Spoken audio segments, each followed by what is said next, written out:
शांत चित्तानं नीट ऐकून घ्यायचं. हे झालं की लगेच सर आता स्ट्रॅटेजी काय असावी सांगा.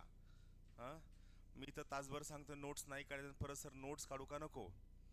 इथं मी स्टेट बोर्ड वाचायचं की नाही, परत असं करायचं नाही. मी आज खूप प्रॅक्टिकली मोजकं मुद्दे सुद्धा आणि अत्यंत महत्त्वाचं सांगणार आहे, जे बिलकुल विसरायचं नाही. कारण आज आपण अभ्यासाबद्दल चर्चा करणार नाहीयेत. आपलं मेन टार्गेट आहे की आपण प्रिलिम्स का फेल होतो, अवेलेबल रिसोर्सेस प्रिलिम्स कसं पास व्हायचं, सगळ्यात महत्त्वाची गोष्ट प्रिलिम्स पास होण्यासाठी काय करावं लागतं हे प्रॅक्टिकली अंडरस्टँड करणार आहे. मग सगळ्यात पहिली महत्त्वाची गोष्ट, याचं हे बॅकग्राऊंड ब्लॅक करता का? बॅकग्राऊंड हे ब्लॅक कसं होईल?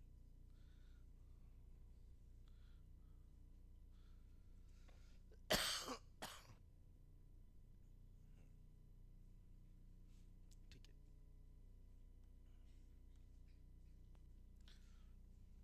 सगळ्यात पहिली महत्त्वाची गोष्ट लक्षात घ्या, कोणत्याही प्रकारचं पाठांतर, मी एक एक गोष्ट तुम्हाला सांगतो, ही लक्षात घ्या. कोणत्याही प्रकारचं पाठांतर करायचं नाही. सर मी 4 टेस्ट दिल्या माझ्या लक्षात राहत नाही, सर मी 5दा हिस्ट्री वाचले माझ्या लक्षात राहत नाही, सर माझं हे बाकी आहे हे लक्षात राहत नाही. सर आर्टिकल्स कसे पाठ करायचे, मी परत तुम्हाला सांगतो, आर्टिकल का पाठ करायचे हा महत्त्वाचा प्रश्न असायला हवा. आर्टिकल 395 प्लस आहेत, बरोबर आहे. मग सगळ्यात मोठा प्रश्न हा आहे की आर्टिकल पाठ करायचे, ठीक आहे मला मान्य आहे तुमचं म्हणणं, तुम्हाला आर्टिकल पाठ करायचं. प्रश्न काय आहे, आर्टिकल का पाठ करायचे हा प्रश्न आहे. जर तुम्ही आयोगाच्या मागच्या 10 वर्षांच्या प्रश्नपत्रिका जर पाहाल तर ऑन ॲन ॲव्हरेज 1 किंवा 2 आर्टिकलवर प्रश्न असतात, करेक्ट आहे. त्या 2 पैकी आर्टिकल 21 फिक्स्ड असतो, किंवा एक आर्टिकल फंडामेंटल राईटमधनं फिक्स असतो आणि एक आर्टिकल ऑल्टरनेटिव्हली सेंटर स्टेट रिलेशन, केंद्र राज्य संबंध, आर राष्ट्रपती और प्राईम मिनिस्टर, किंवा आर्टिकल 73 ते आर्टिकल 78, 73 टू आर्टिकल 78 यामधनं फिक्स प्रश्न असतो. तरी पण तुम्ही तुमचा इगो सॅटिस्फाय करण्यासाठी एवढे सगळे आर्टिकल पाठ करता की ज्यामुळे तुम्ही ॲक्च्युअलमध्ये फेल होता. आपण काहीतरी डिस्कस करत होतो मित्रासोबत मैत्रिणीसोबत, लगेच शेजारचा टॉक्सिक कार्यकर्ता येतो, हा याला आर्टिकल 104 लागतं ना, लगे आपण अरे हा याचा किती अभ्यास, त्याला बाकीचं काहीच येत नसतं, त्यांना जस्ट येताना तेच वाचून आलेला असतो. आणि आपलं अरे हां त्याला येतं आर्टिकल 104, त्याला माहिती आहे मी तर फंडामेंटल राईटमध्येच अडकून पडलेलो आहे. सो ही अत्यंत साधी सोपी सिम्पलेस्ट स्ट्रॅटेजी आहे. कोणतं आहे, आर्टिकल पाठ करायचं नाही, ठिकाणं पाठ करायचे नाही, व्यक्ती.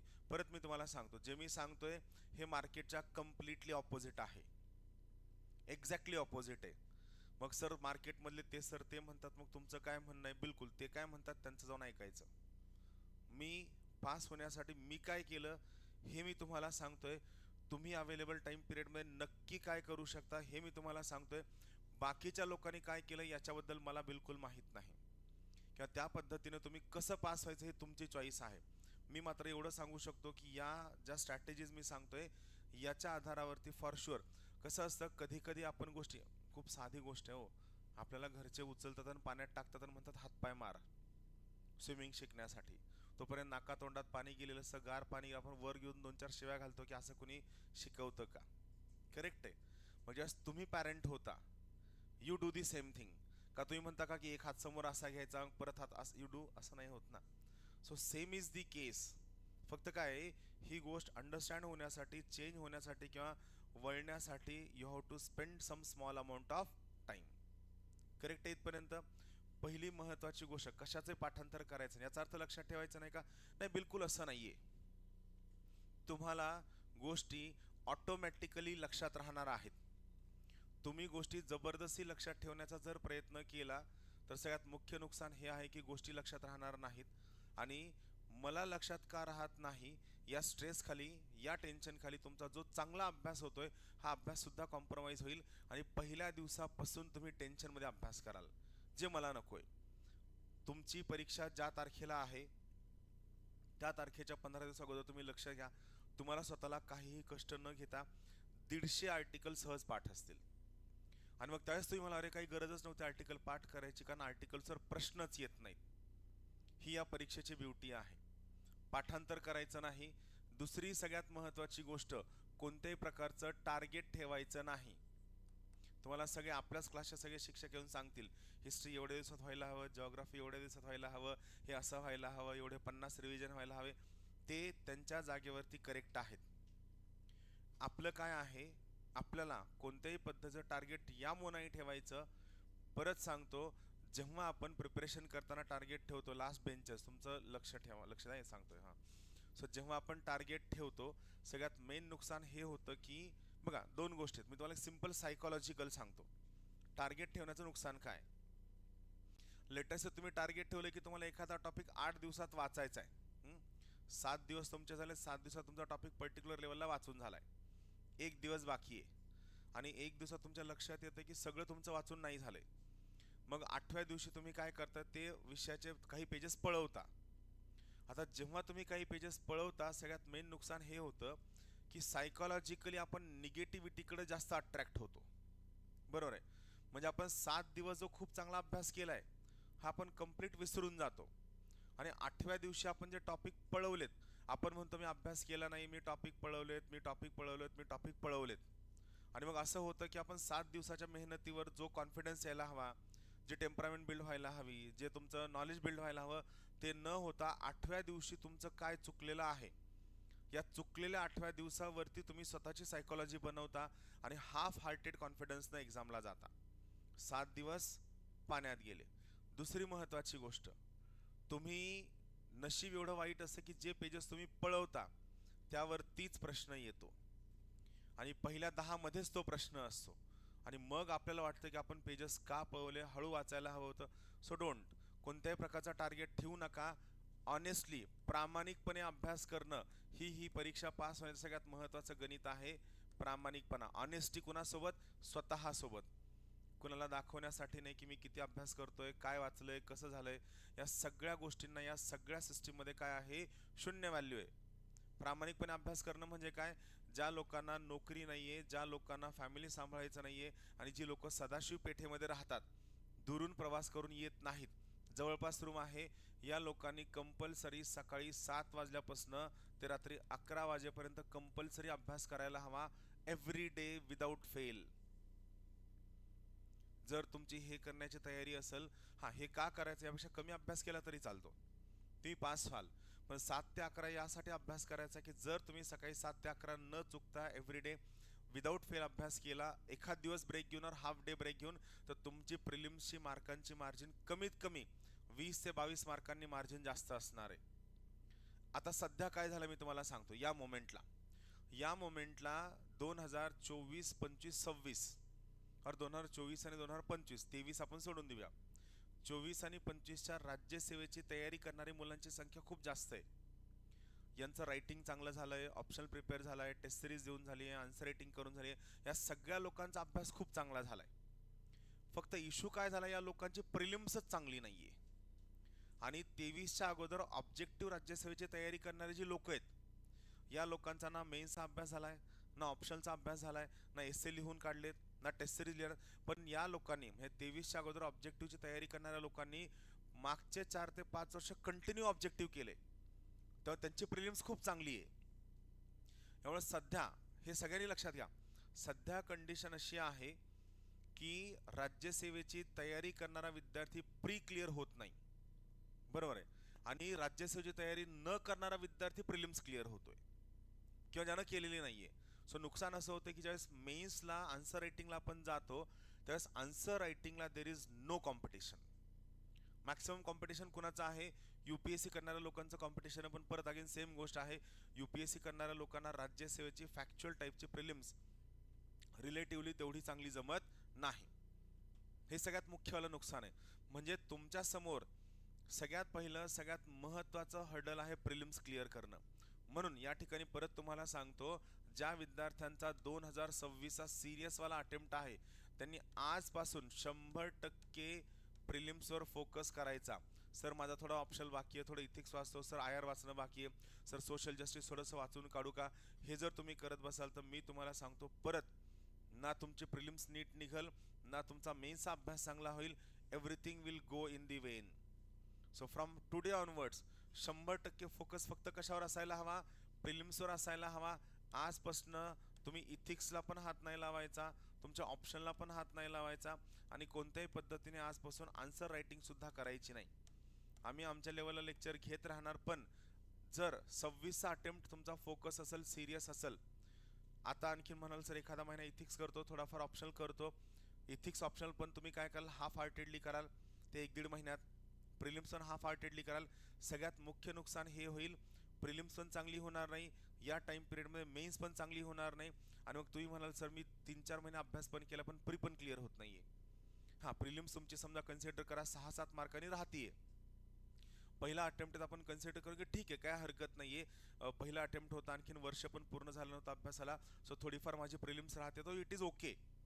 पण प्रिलिम्सचा कट ऑफ लागतो 117, तुम्ही अडकलाय 550 वर, आणि ते पण का तर तुम्ही इथिक्स अभ्यास करत बसला होता, ऑप्शनल करत बसला होता, याला काही व्हॅल्यू नाही. आजपासून सांगतो, ज्यांचा कोणाचा 2026 अटेम्प्ट आहे, सगळंच्या सगळं बंद करून 100% फोकस फक्त आणि फक्त प्रिलिम्सवर करायचा, बाकी काहीही करायचं नाही, नथिंग.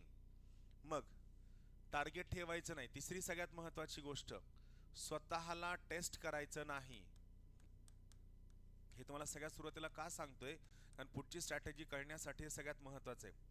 स्वतःला टेस्ट करायचं नाही म्हणजे काय, आत्ता काहीतरी रीडिंग केली आहे, जेवायला जात आहे, जेवायला जाताना आठवण्याचा प्रयत्न करताय, जेवायला बसल्यानंतर काही 2-4 सिनियर असतात बघा जे डिस्कस करत असतात, म्हणजे ही लोक 24 तास कुत्री मारत फिरणार. अभ्यासिकेत लोकांना, हो मी तुम्हाला सांगतो ना, अभ्यासिकेत लोकांना गायडन्स करत फिरणार, नाही मागितलं गायडन्स तरी ये गायडन्स करतो म्हणून फिरणार, चहाच्या टपरीवर ज्ञान देत बसणार की कुठं कुणी काय मतदान करायला हवं, मतदानानंतरचं विश्लेषण यूट्यूबचे बादशाह असणार, बरोबर आहे, आणि मग तिथं मेसमध्ये डिस्कस करणार. या टॉक्सिक लोकांपासून लांब राहायचं. लक्षात घ्या, it is better to not to have a company than to have a toxic company. Worst, pathetic, cheap, third class, toxic. मी थर्ड क्लास शब्द यासाठी वापरतो की ॲक्च्युअलमध्ये तुमच्या आजूबाजूला याच लायकीची थर्ड क्लास लोक आहेत, की ज्यांना ते अभ्यास करतात ना कुणाला अभ्यास करू देतात, आणि मग तुम्ही त्या ऑरामध्ये असता की भाऊला किती येतंय, भाऊनी 50 मोर्चे काढलेत, आणि भाऊ म्हणतो आयोगातून आत्ता खबर आली की 50 डेप्युटी कलेक्टर ॲड होणार आहेत. आयोगात ह्यांना कोणी भीक पण घालत नाही, मी तुम्हाला सांगतो ना, आयोगात ना मंत्रालयात. मी तुम्हाला सांगतो, मला सुद्धा कोणाकडनंही कसलीही माहिती कळत नाही, बिलकुल नाही. आपलं नजरेसमोर चालायचं, एकदम एकदम त्या शाळकरी मुलासारखं की नाही, मला ही प्रिलिम्स क्रॅक करताना काय, you should be very professional, you should be. माझा एक बॅचमेट आहे, मी ओपनली नाव सांगतो, विकास सुरळकर नावाचा. आम्ही 4 वर्ष सोबत अभ्यास केला प्रबोधिनीमध्ये. आमचं असं असायचं की चला आपण एखाद्याला चहाचं वाटलं की चला चहा प्यायला येऊ, आम्ही जस्ट चहा प्यायला येऊन बसलोय, तो म्हणला चला चहाला, आम्ही चहाला निघायचो. विकास हलायचा नाही, विकास कधीच हलायचा नाही. आय टेल यू, थर्ड अटेम्प्टला तो IAS आहे. हां, बाकीचे पण लोक पास झाले, पण गोष्ट मी तुम्हाला सांगतो की काही लोकांकडनं काय शिकावं, प्रोफेशनलिझम शिकावं, व्यावसायिकता. तुम्हाला नाही आहे, तुम्ही अगोदर अभ्यास केला होता, तुम्ही फाउंडेशन बॅचेस केल्या होता, मी फाउंडेशन बॅच केलेली नाही आहे, मला ते कुठंतरी कव्हरअप करावं लागेल. विकास कर्नाटक पब्लिक सर्व्हिस कमिशनचा चेअरमन होता, तसं आपला MPSC चेअरमन ना, सॉरी सेक्रेटरी होता कर्नाटक पब्लिक सर्व्हिस कमिशनचा. तर ज्यावेळेस त्याचं ट्रान्सफर झाल्यानंतर कर्नाटकमधल्या तुमच्यासारख्या KPSC करणाऱ्या लोकांनी कर्नाटकभर आंदोलन केलं होतं मराठी माणसासाठी. इंटरनेटवर तुम्ही टाकलं विकास सुरळकर IAS कर्नाटकात, तुम्हाला येऊन जाईल. Very professional. हा, तो चांगला मित्र नव्हता असं नाहीये, खूप चांगला मित्र, खूप चांगला, यवतमाळचा आहे, त्याच्या कॉलेजचा गोल्ड मेडलिस्ट आहे, प्रचंड हुशार. फक्त हुशारी असण्यापेक्षा पण काय आहे, ही वॉज व्हेरी प्रोफेशनल. तुम्ही गाव गप्पा ऐकत बसता आणि मग तुम्ही म्हणता की मला सगळं यायचं सर, आणि दरवर्षी एका मार्कानं प्रिलिम्स राहणाऱ्या महाभागांपासून लांब राहायचं. तो कमीत कमी 50 मार्कांनी नापास झालेला असतो, पण असतं ना की भाऊ दरवर्षी एका नाही तर अर्ध्या मार्कानं राहतात. आजकाल नवीन ट्रेंडिंगला 0.25 फेल झालं, 0.25 कुणीही फेल होत नाही. स्वतःला टेस्ट करायचं नाही, जेवताना, चहाला गेल्यानंतर, नाश्त्याला गेल्यानंतर, कुठे गेल्यानंतर. आणि जर कुणी समजा प्रश्न विचारायला लागलं, सरळ गळा धरायचा, माझा नेक्स्ट टाइम जर आलास तर याद राख, 3 जण धरून मारू तुला, 4 जात असाल तर. चौथी सगळ्यात महत्वाची गोष्ट, स्वतःला कंपॅरिझन करायचं नाही. त्याला किती येतंय, मला किती आहे, माझं लक्ष्मीकांत 3दा वाचून झालंय, माझ्या नोट्स वाचून झाल्यात, मी RS अग्रवाल 5दा. तुला RS अग्रवाल जर 5दा सोडवावं लागत असेल ना, तर तुझ्या एवढा नालायक तूच आहे, कारण गणित 5दा सोडवण्याची गरज नाहीये, it is part of capacity.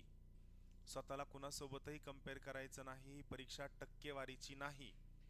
तुम्हाला इतरांपेक्षा एक मार्क जास्त हवा आहे, जो तुम्हाला कट ऑफच्या पलीकडे घेऊन जाईल. हे मी तुम्हाला एवढ्या तळमळीनं का सांगतो माहिती आहे का? मला यावेळेस रिझल्ट हवा आहे प्रिलिम्समध्ये. तुमच्यामध्ये बसलेले कमीत कमी 70 ते 80 लोक मला प्रिलिम्सच्या पलीकडे घेऊन जायचे. म्हणजे मी त्या डेडिकेशन आलो, कारण मला आता ही जी जस्ट वाली प्रिलिम झाली त्यात मला एवढी खंत आहे की अरे मुलांनी एवढं चांगलं प्रॅक्टिस केली आहे 23च्या 24च्या मुलांनी, की आय एम हॅपी की एवढं चांगलं कुणीच लिहू शकत नाही. त्यांची आन्सर रेटिंग बघून मला स्वतःला वाटतं की ही लोक UPSC क्रॅक करतील. आणि प्रिलिम्समध्ये किती स्कोर येतोय तर 90, 92, 103, 104. काय कारण? Silly mistake. मी सगळ्यांना म्हणलं तुम्हाला सिली मिस्टेकचा ग्राफ दिला होता का नव्हता? हो दिला होता सर. भरला का? गप. म्हणलं सिली मिस्टेकचा ग्राफ पहिल्या दिवशी दिला होता, तुम्ही सिली मिस्टेकचा ग्राफ भरला का? नाही भरला. का नाही भरला? तेच कारण की लोकांना वाटतं की सर हा बालिशपणा आम्ही कुठं करत बसू, पहिल्या टेस्टला किती अटेम्प्ट केलाय, मग किती स्कोर आहे. डोंट. 70-80 लोक तुमच्यापैकी, हा ज्यांचा अभ्यास थोडा कमी आहे, ज्यांनी थोडं लेट सुरू केलं असेल, आपण कन्सिडर करूया त्यांना थोडाफार वेळ लागू शकतो. पण या बॅचमधले कमीत कमी 70 ते 80 लोक आपल्याला कंपल्सरी गो थ्रू करायचे, आणि त्यासाठी फ्रॉम 1 जानेवारी आपल्याला काम करायचं. बिलकुल कंपॅरिझन करायचं नाही, कोणाला किती येते काय येते याच्याशी आपल्याला काहीही घेणं देणं नाही. सो पाठांतर नाही करायचं, टार्गेट नाही ठेवायचं, स्वतःला टेस्ट नाही करायचं, कंपॅरिझन नाही करायचं. आणि पाचवी सगळ्यात महत्त्वाची गोष्ट, आकडेवारी बिलकुल काहीही फोकस करायचा नाही. सहावी गोष्ट, चालू घडामोडी. आयुष्यातलं सगळ्यात मोठं सत्य तुम्हाला सांगतो. मागच्या 3 प्रिलिम्समध्ये चालू घडामोडीवर जे प्रश्न आयोगानं विचारलेत, हे जगातल्या कोणत्याच कोचिंग क्लासच्या नोट्समध्ये आलेले नाहीयेत. ना ज्ञानदीप, ना इयरबुक, ना फिअरबुक, ना कुठनंच आलेले नाहीयेत. आणि तरी सुद्धा लोक काय करतात, 3 कोचिंग क्लास इयरबुक वाचतात. जर समजा कुणाच्याच क्लासमधनं जर करंट अफेअर्सचे प्रश्न आलेले नाहीयेत, तर आपण एका सोर्सवर काम करा, कोणत्या एनी वन सोर्सवरती. तुमच्याकडे 2 सोर्सेस असणार आहेत. ज्यांना इंग्लिशमधनं वाचायचं निखिल पाटील सरांचे लेक्चर असणार आहेत खाली, ज्यांना मराठीमधनं वाचायला नवनाथ वाघ सरांचे लेक्चर असणार आहेत खाली. ते लेक्चर संध्याकाळच्या वेळेला यामुळे ठेवलेत की जेणेकरून आपला सकाळचा GSचा वेळ कॉम्प्रोमाइज होऊ नये. तुम्हाला वाटलं लेक्चर अटेंड करा, तुम्हाला वाटलं नाही लेक्चर अटेंड करायचे, सरळ सरळ यूट्यूबला सॉरी आपल्या ॲपवरती लेक्चर तुम्हाला मिळून जातील. ते लेक्चर बघून घ्या. लेक्चरला नाही आला तरी सुद्धा चालतो, समोर एक मुलगा बसला तरी सुद्धा दोन्ही सर शिकवणार आहेत. इंग्लिशमधून निखिल पाटील सर घेतील, मराठीमधनं नवनाथ वाघ सर घेतील. कंटेंटमध्ये त्याच्या क्वालिटीमध्ये 0 डिफरन्स असणार आहे. आणि परत तुम्हाला सांगतो, क्लासचं मटेरियल सोडलं तर बाहेरचं मटेरियल वाचायचं नाही. आत्ता यूट्यूबला आम्ही एक ओपनली व्हिडिओ घेतला अबाउट माइंड मॅप, बघितला? आत्ताच्या प्रिलिम्समध्ये 43 प्रश्न आम्ही ओपनली पेज वाईज दिले. मला सांगा तुमच्याकडे जुनवाला माइंड मॅप आहे? असं तर आम्ही करणार नाही की कुठेतरी फोटो चिटकवून टाकणार. करेक्ट आहे. ते 43 प्रश्न तुमचा माइंड मॅप घ्या, जाऊन त्या ठिकाणी चेक करा त्या पर्टिक्युलर पेजवर तो पर्टिक्युलर प्रश्न आहे की नाही. यूट्यूबला असं कुणीही व्हिडिओ घेत नाही. त्या केसमध्ये त्या पर्टिक्युलर केसमध्ये गुन्हा दाखल होऊ शकतो. कंझ्युमर कोर्टात कुणीतरी कंप्लेंट करू शकतं की एक फॉल्स क्लेम करतात. आम्ही चुकीचा क्लेम यामुळे नाही करत आहे, कारण माझं म्हणणं आहे, मग माझं म्हणणं बिलकुल नाही की आमचे माइंड मॅप चांगले आहेत. माझं एकच म्हणणं आहे की तुम्हाला दिले तर तुम्ही ते पाठ करायचे. तुम्ही माइंड मॅप पाठ करायचे आहेत, सरळ सरळ. मी आत्ता तुम्हाला सांगतो माइंड मॅप पाठ करायचा वेळ कोणता आहे. तुम्ही रात्री 12ला झोपा, नाही तर सकाळी 4ला झोपा.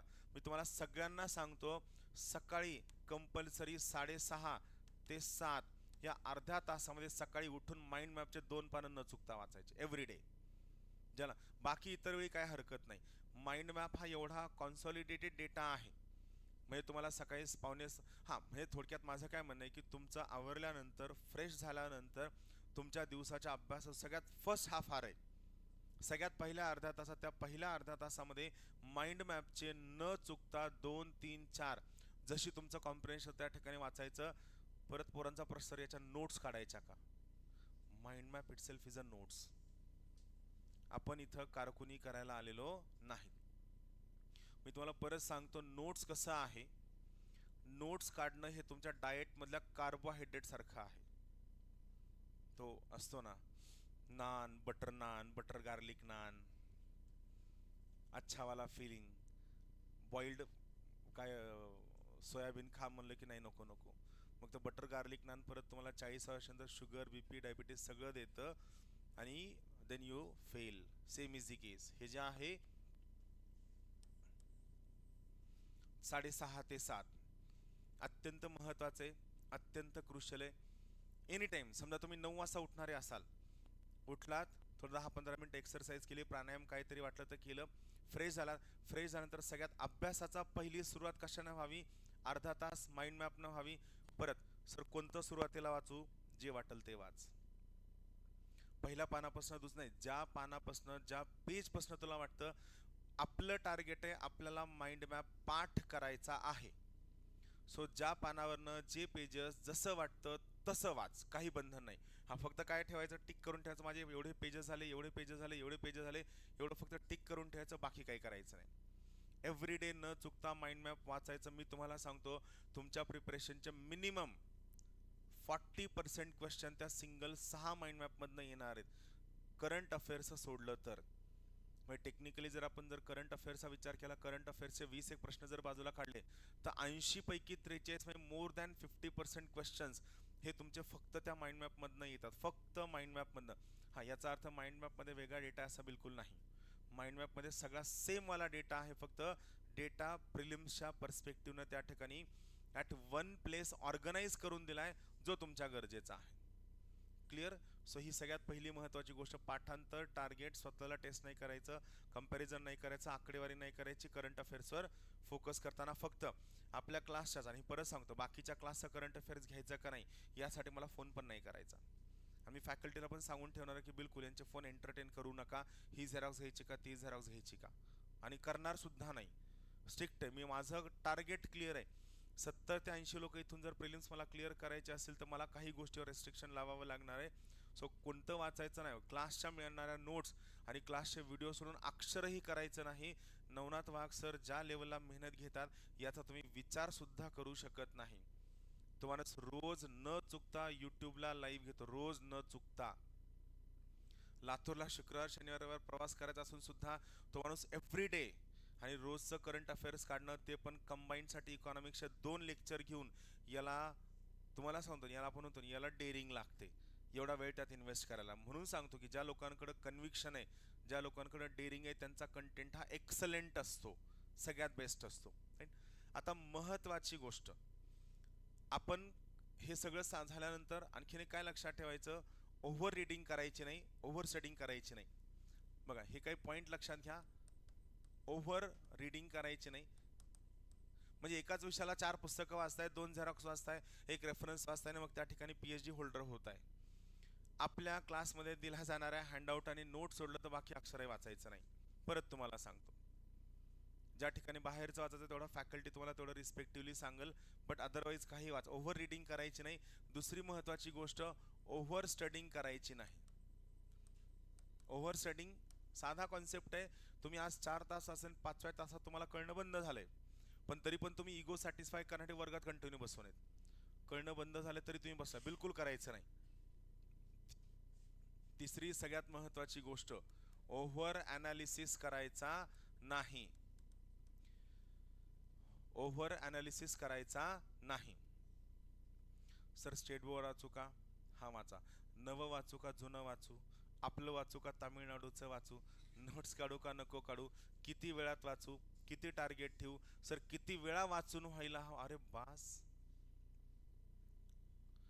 किती मार्केटमध्ये गायडन्स घेणार? आणि प्रत्येक महाभाग हा तुम्हाला त्याच्या त्याच्या पर्स्पेक्टिव्हनं सांगतो.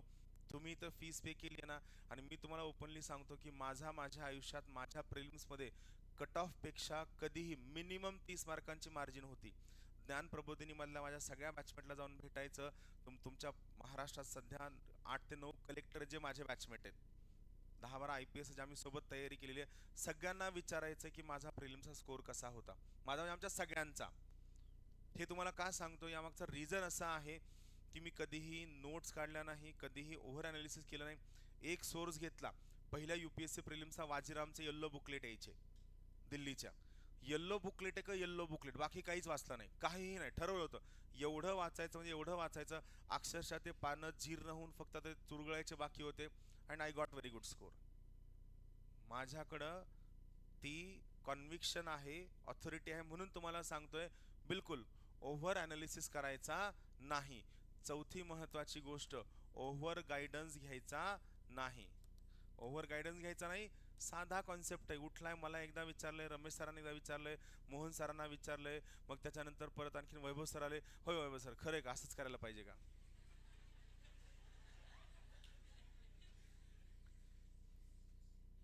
आम्ही करतो ना चर्चा. ते आत्ता आलं होतं टॉक्सिक कार्यकर्ता, लगे हे विचारून मला पण विचारून गेले. तुम्ही त्याच माणसाला विचारा ना, तोच माणूस तुम्हाला सांगल. हां, तुम्ही एखादी गोष्ट 10 लोकांकडनं कन्फर्म करा, we don't have any objection. विचारण्याबद्दल अडचण नाहीये. अडचण ही आहे की आमचं म्हणणं आहे की तुम्ही कन्फ्यूज होऊ नये. उद्देश हा आहे की तुम्ही मल्टिपल गोष्टी ऐकून तुम्ही त्या पर्टिक्युलर ठिकाणी कन्फ्यूज होऊन तुमचं प्रिपरेशन कॉम्प्रोमाइज करू नये, हा उद्देश आहे, बाकी काही उद्देश नाहीये. Over reading, over studying, over analysis, over guidance 100% टाळायचं. बिलकुल. पहिले 15 दिवस तुम्हाला MCQ ला सेट होण्यासाठी लागणार आहेत. पहिले 15 दिवस सेट होण्यासाठी घ्यायचे.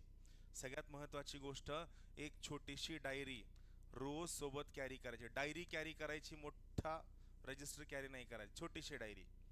ज्या डायरीमध्ये तुम्ही जे सगळे, आज समजा वाचताना तुम्हाला वाटतं की हा खूप महत्त्वाचा पॉईंट सरांनी सांगितला, सरांनी 4दा सांगितलं, हे लक्षात ठेवा, लक्षात ठेवा, लक्षात ठेवा, आणि आपल्याकडनं ते मिस झालं, तर त्या डायरीमध्ये वर्गात बसल्याचं लिहून काढायचं. हे बघा, बघू द्या तुमची डायरी. हे बघा, ही छानवाली डायरी आहे, लाईक धिस, सिम्पलवाला. या टाईपची छोटी साधी सिंपल डायरी.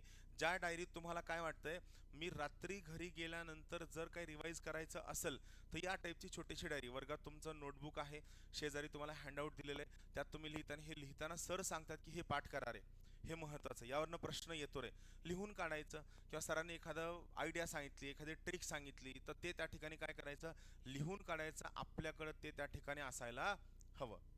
प्रत्येकाने डायरी मेंटेन करायची एव्हरी डेची, ज्याच्या आधारावर तुम्ही काय करणार आहेत, रोज रात्री झोपायला गेल्यानंतर तुम्ही काय प्रिपेअर करणार आहेत हे त्या ठिकाणी लिहिणार आहात. चला, आता आपल्या एक एक मुद्द्याकडे येऊया.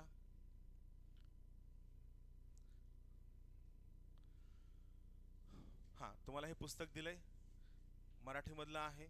ज्यांना दिलेलं नसेल MPSC प्रिलिम्स अनालिसिस, त्यांनी वरती ऑफिसवरून जाऊन एकदा चेक करा. तुम्हाला दिलेलं आहे, मला वाटतं सुरुवातीलाच दिलेलं आहे. सर याचं लेटेस्ट एडिशन केव्हा येईल? 26ची प्री झाल्यानंतर येईल.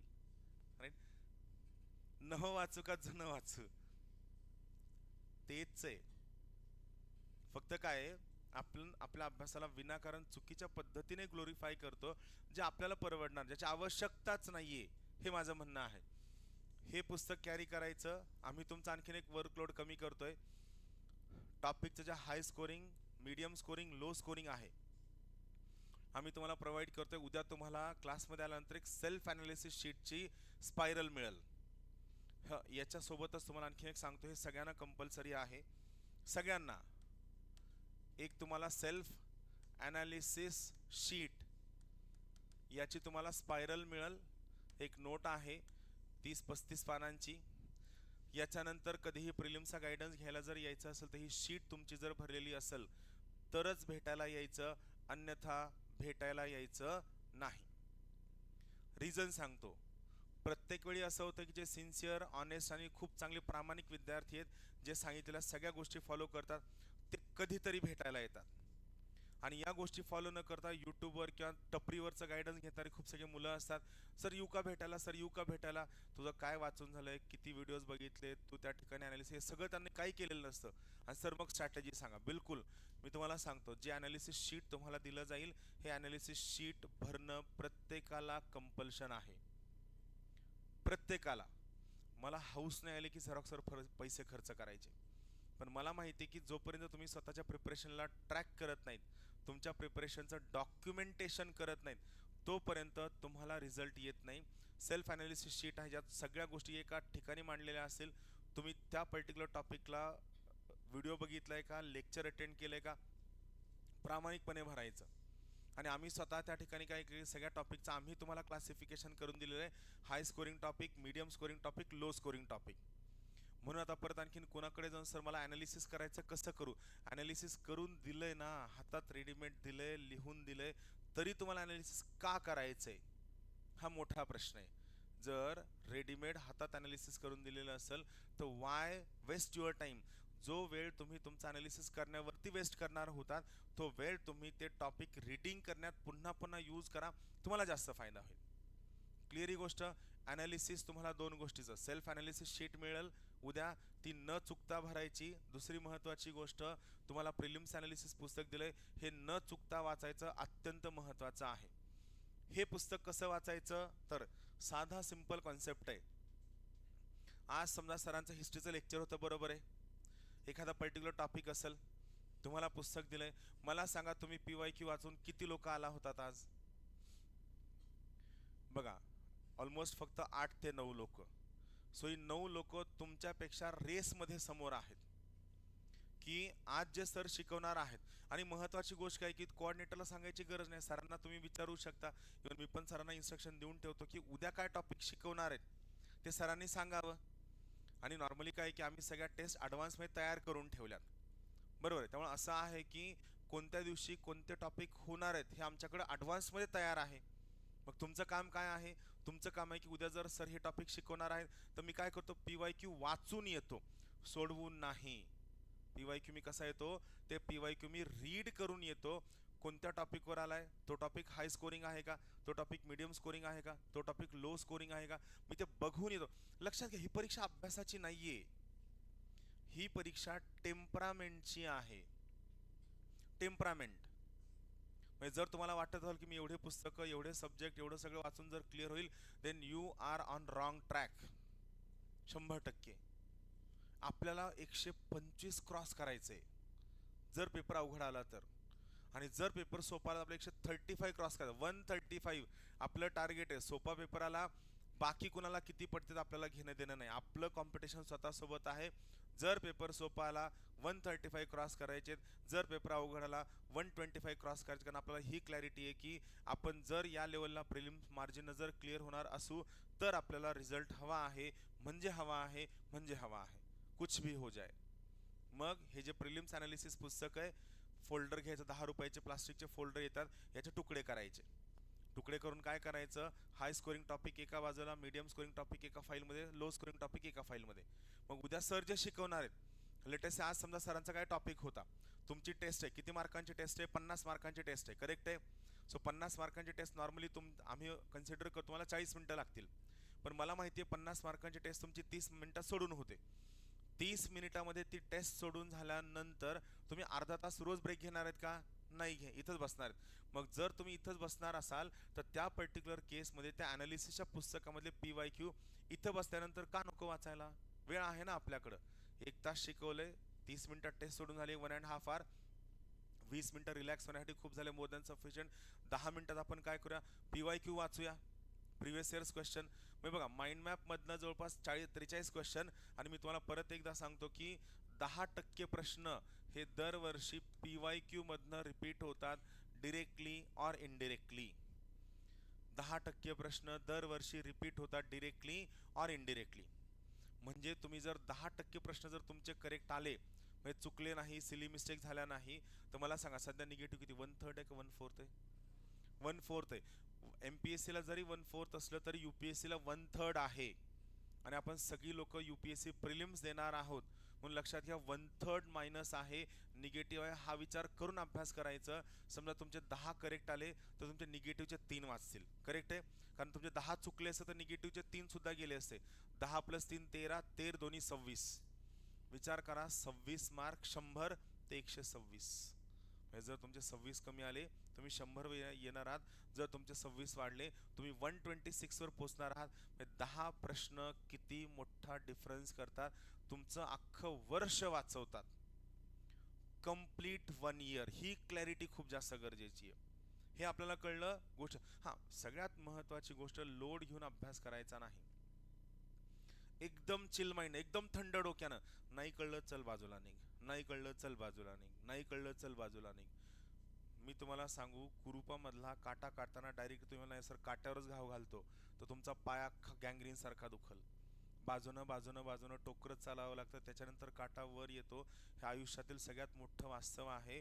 कधीही तुमच्या डोक्यात जर 1000 विचारांची गर्दी झाली, तर 1000 विचार जर डोक्यात आले तर ते डोकं हँग होतं. जसं आपण एखाद्या बॉटलच्या छोट्याशा ओपनिंगमधनं खूप गोष्टी आतमध्ये टाकण्याचा प्रयत्न करतो. Let the things go one by one, slowly slyly. ही आपली क्लॅरिटी आहे. ही क्लॅरिटी, हा पर्स्पेक्टिव्ह महत्त्वाचा. बाकी शिकवणारे खूप सगळे चांगले शिकवतात, नोट्स खूप लोकांच्या चांगल्या आहेत, क्लासेस खूप लोकांचे चांगले आहेत, ज्ञानदीपच चांगलं असं मी बिलकुल म्हणत नाही. फक्त पर्स्पेक्टिव्ह हे सगळ्यात जास्त महत्त्वाचे आहेत.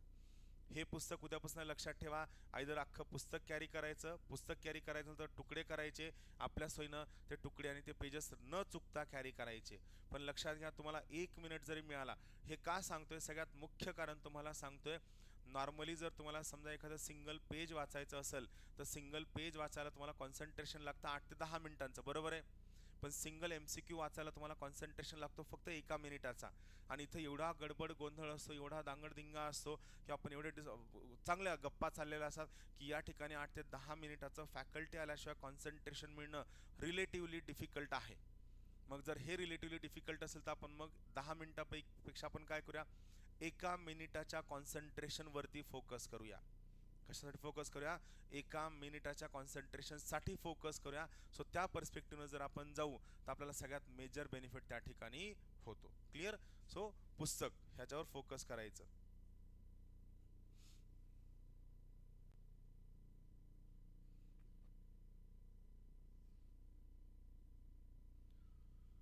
हां, आपण काय काय शिकणार आहेत. Golden rule, golden flow, attempt, state board, पुस्तक कसं वाचायचं, नोट्स मेकिंग, PYQ, माइंड मॅपचा वापर, high scoring, medium scoring, low scoring topic, हे आपले एजेंडा आहेत. ऑलमोस्ट यातला जो फिलॉसॉफीचा पार्ट आहे तुम्ही सांगून झालं. फक्त तिथे मी एक एक मुद्दा तुम्हाला सांगतो, तुम्ही लक्षात कसं ठेवायचं.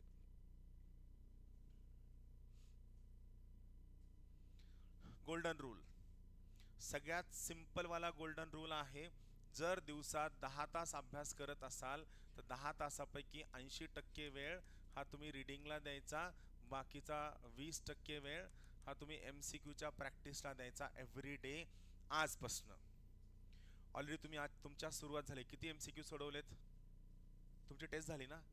नाही, पहिलं ओरिएंटेशन झालं तुमची, नंतर 12:30 ते 1:30 टेस्ट आहे.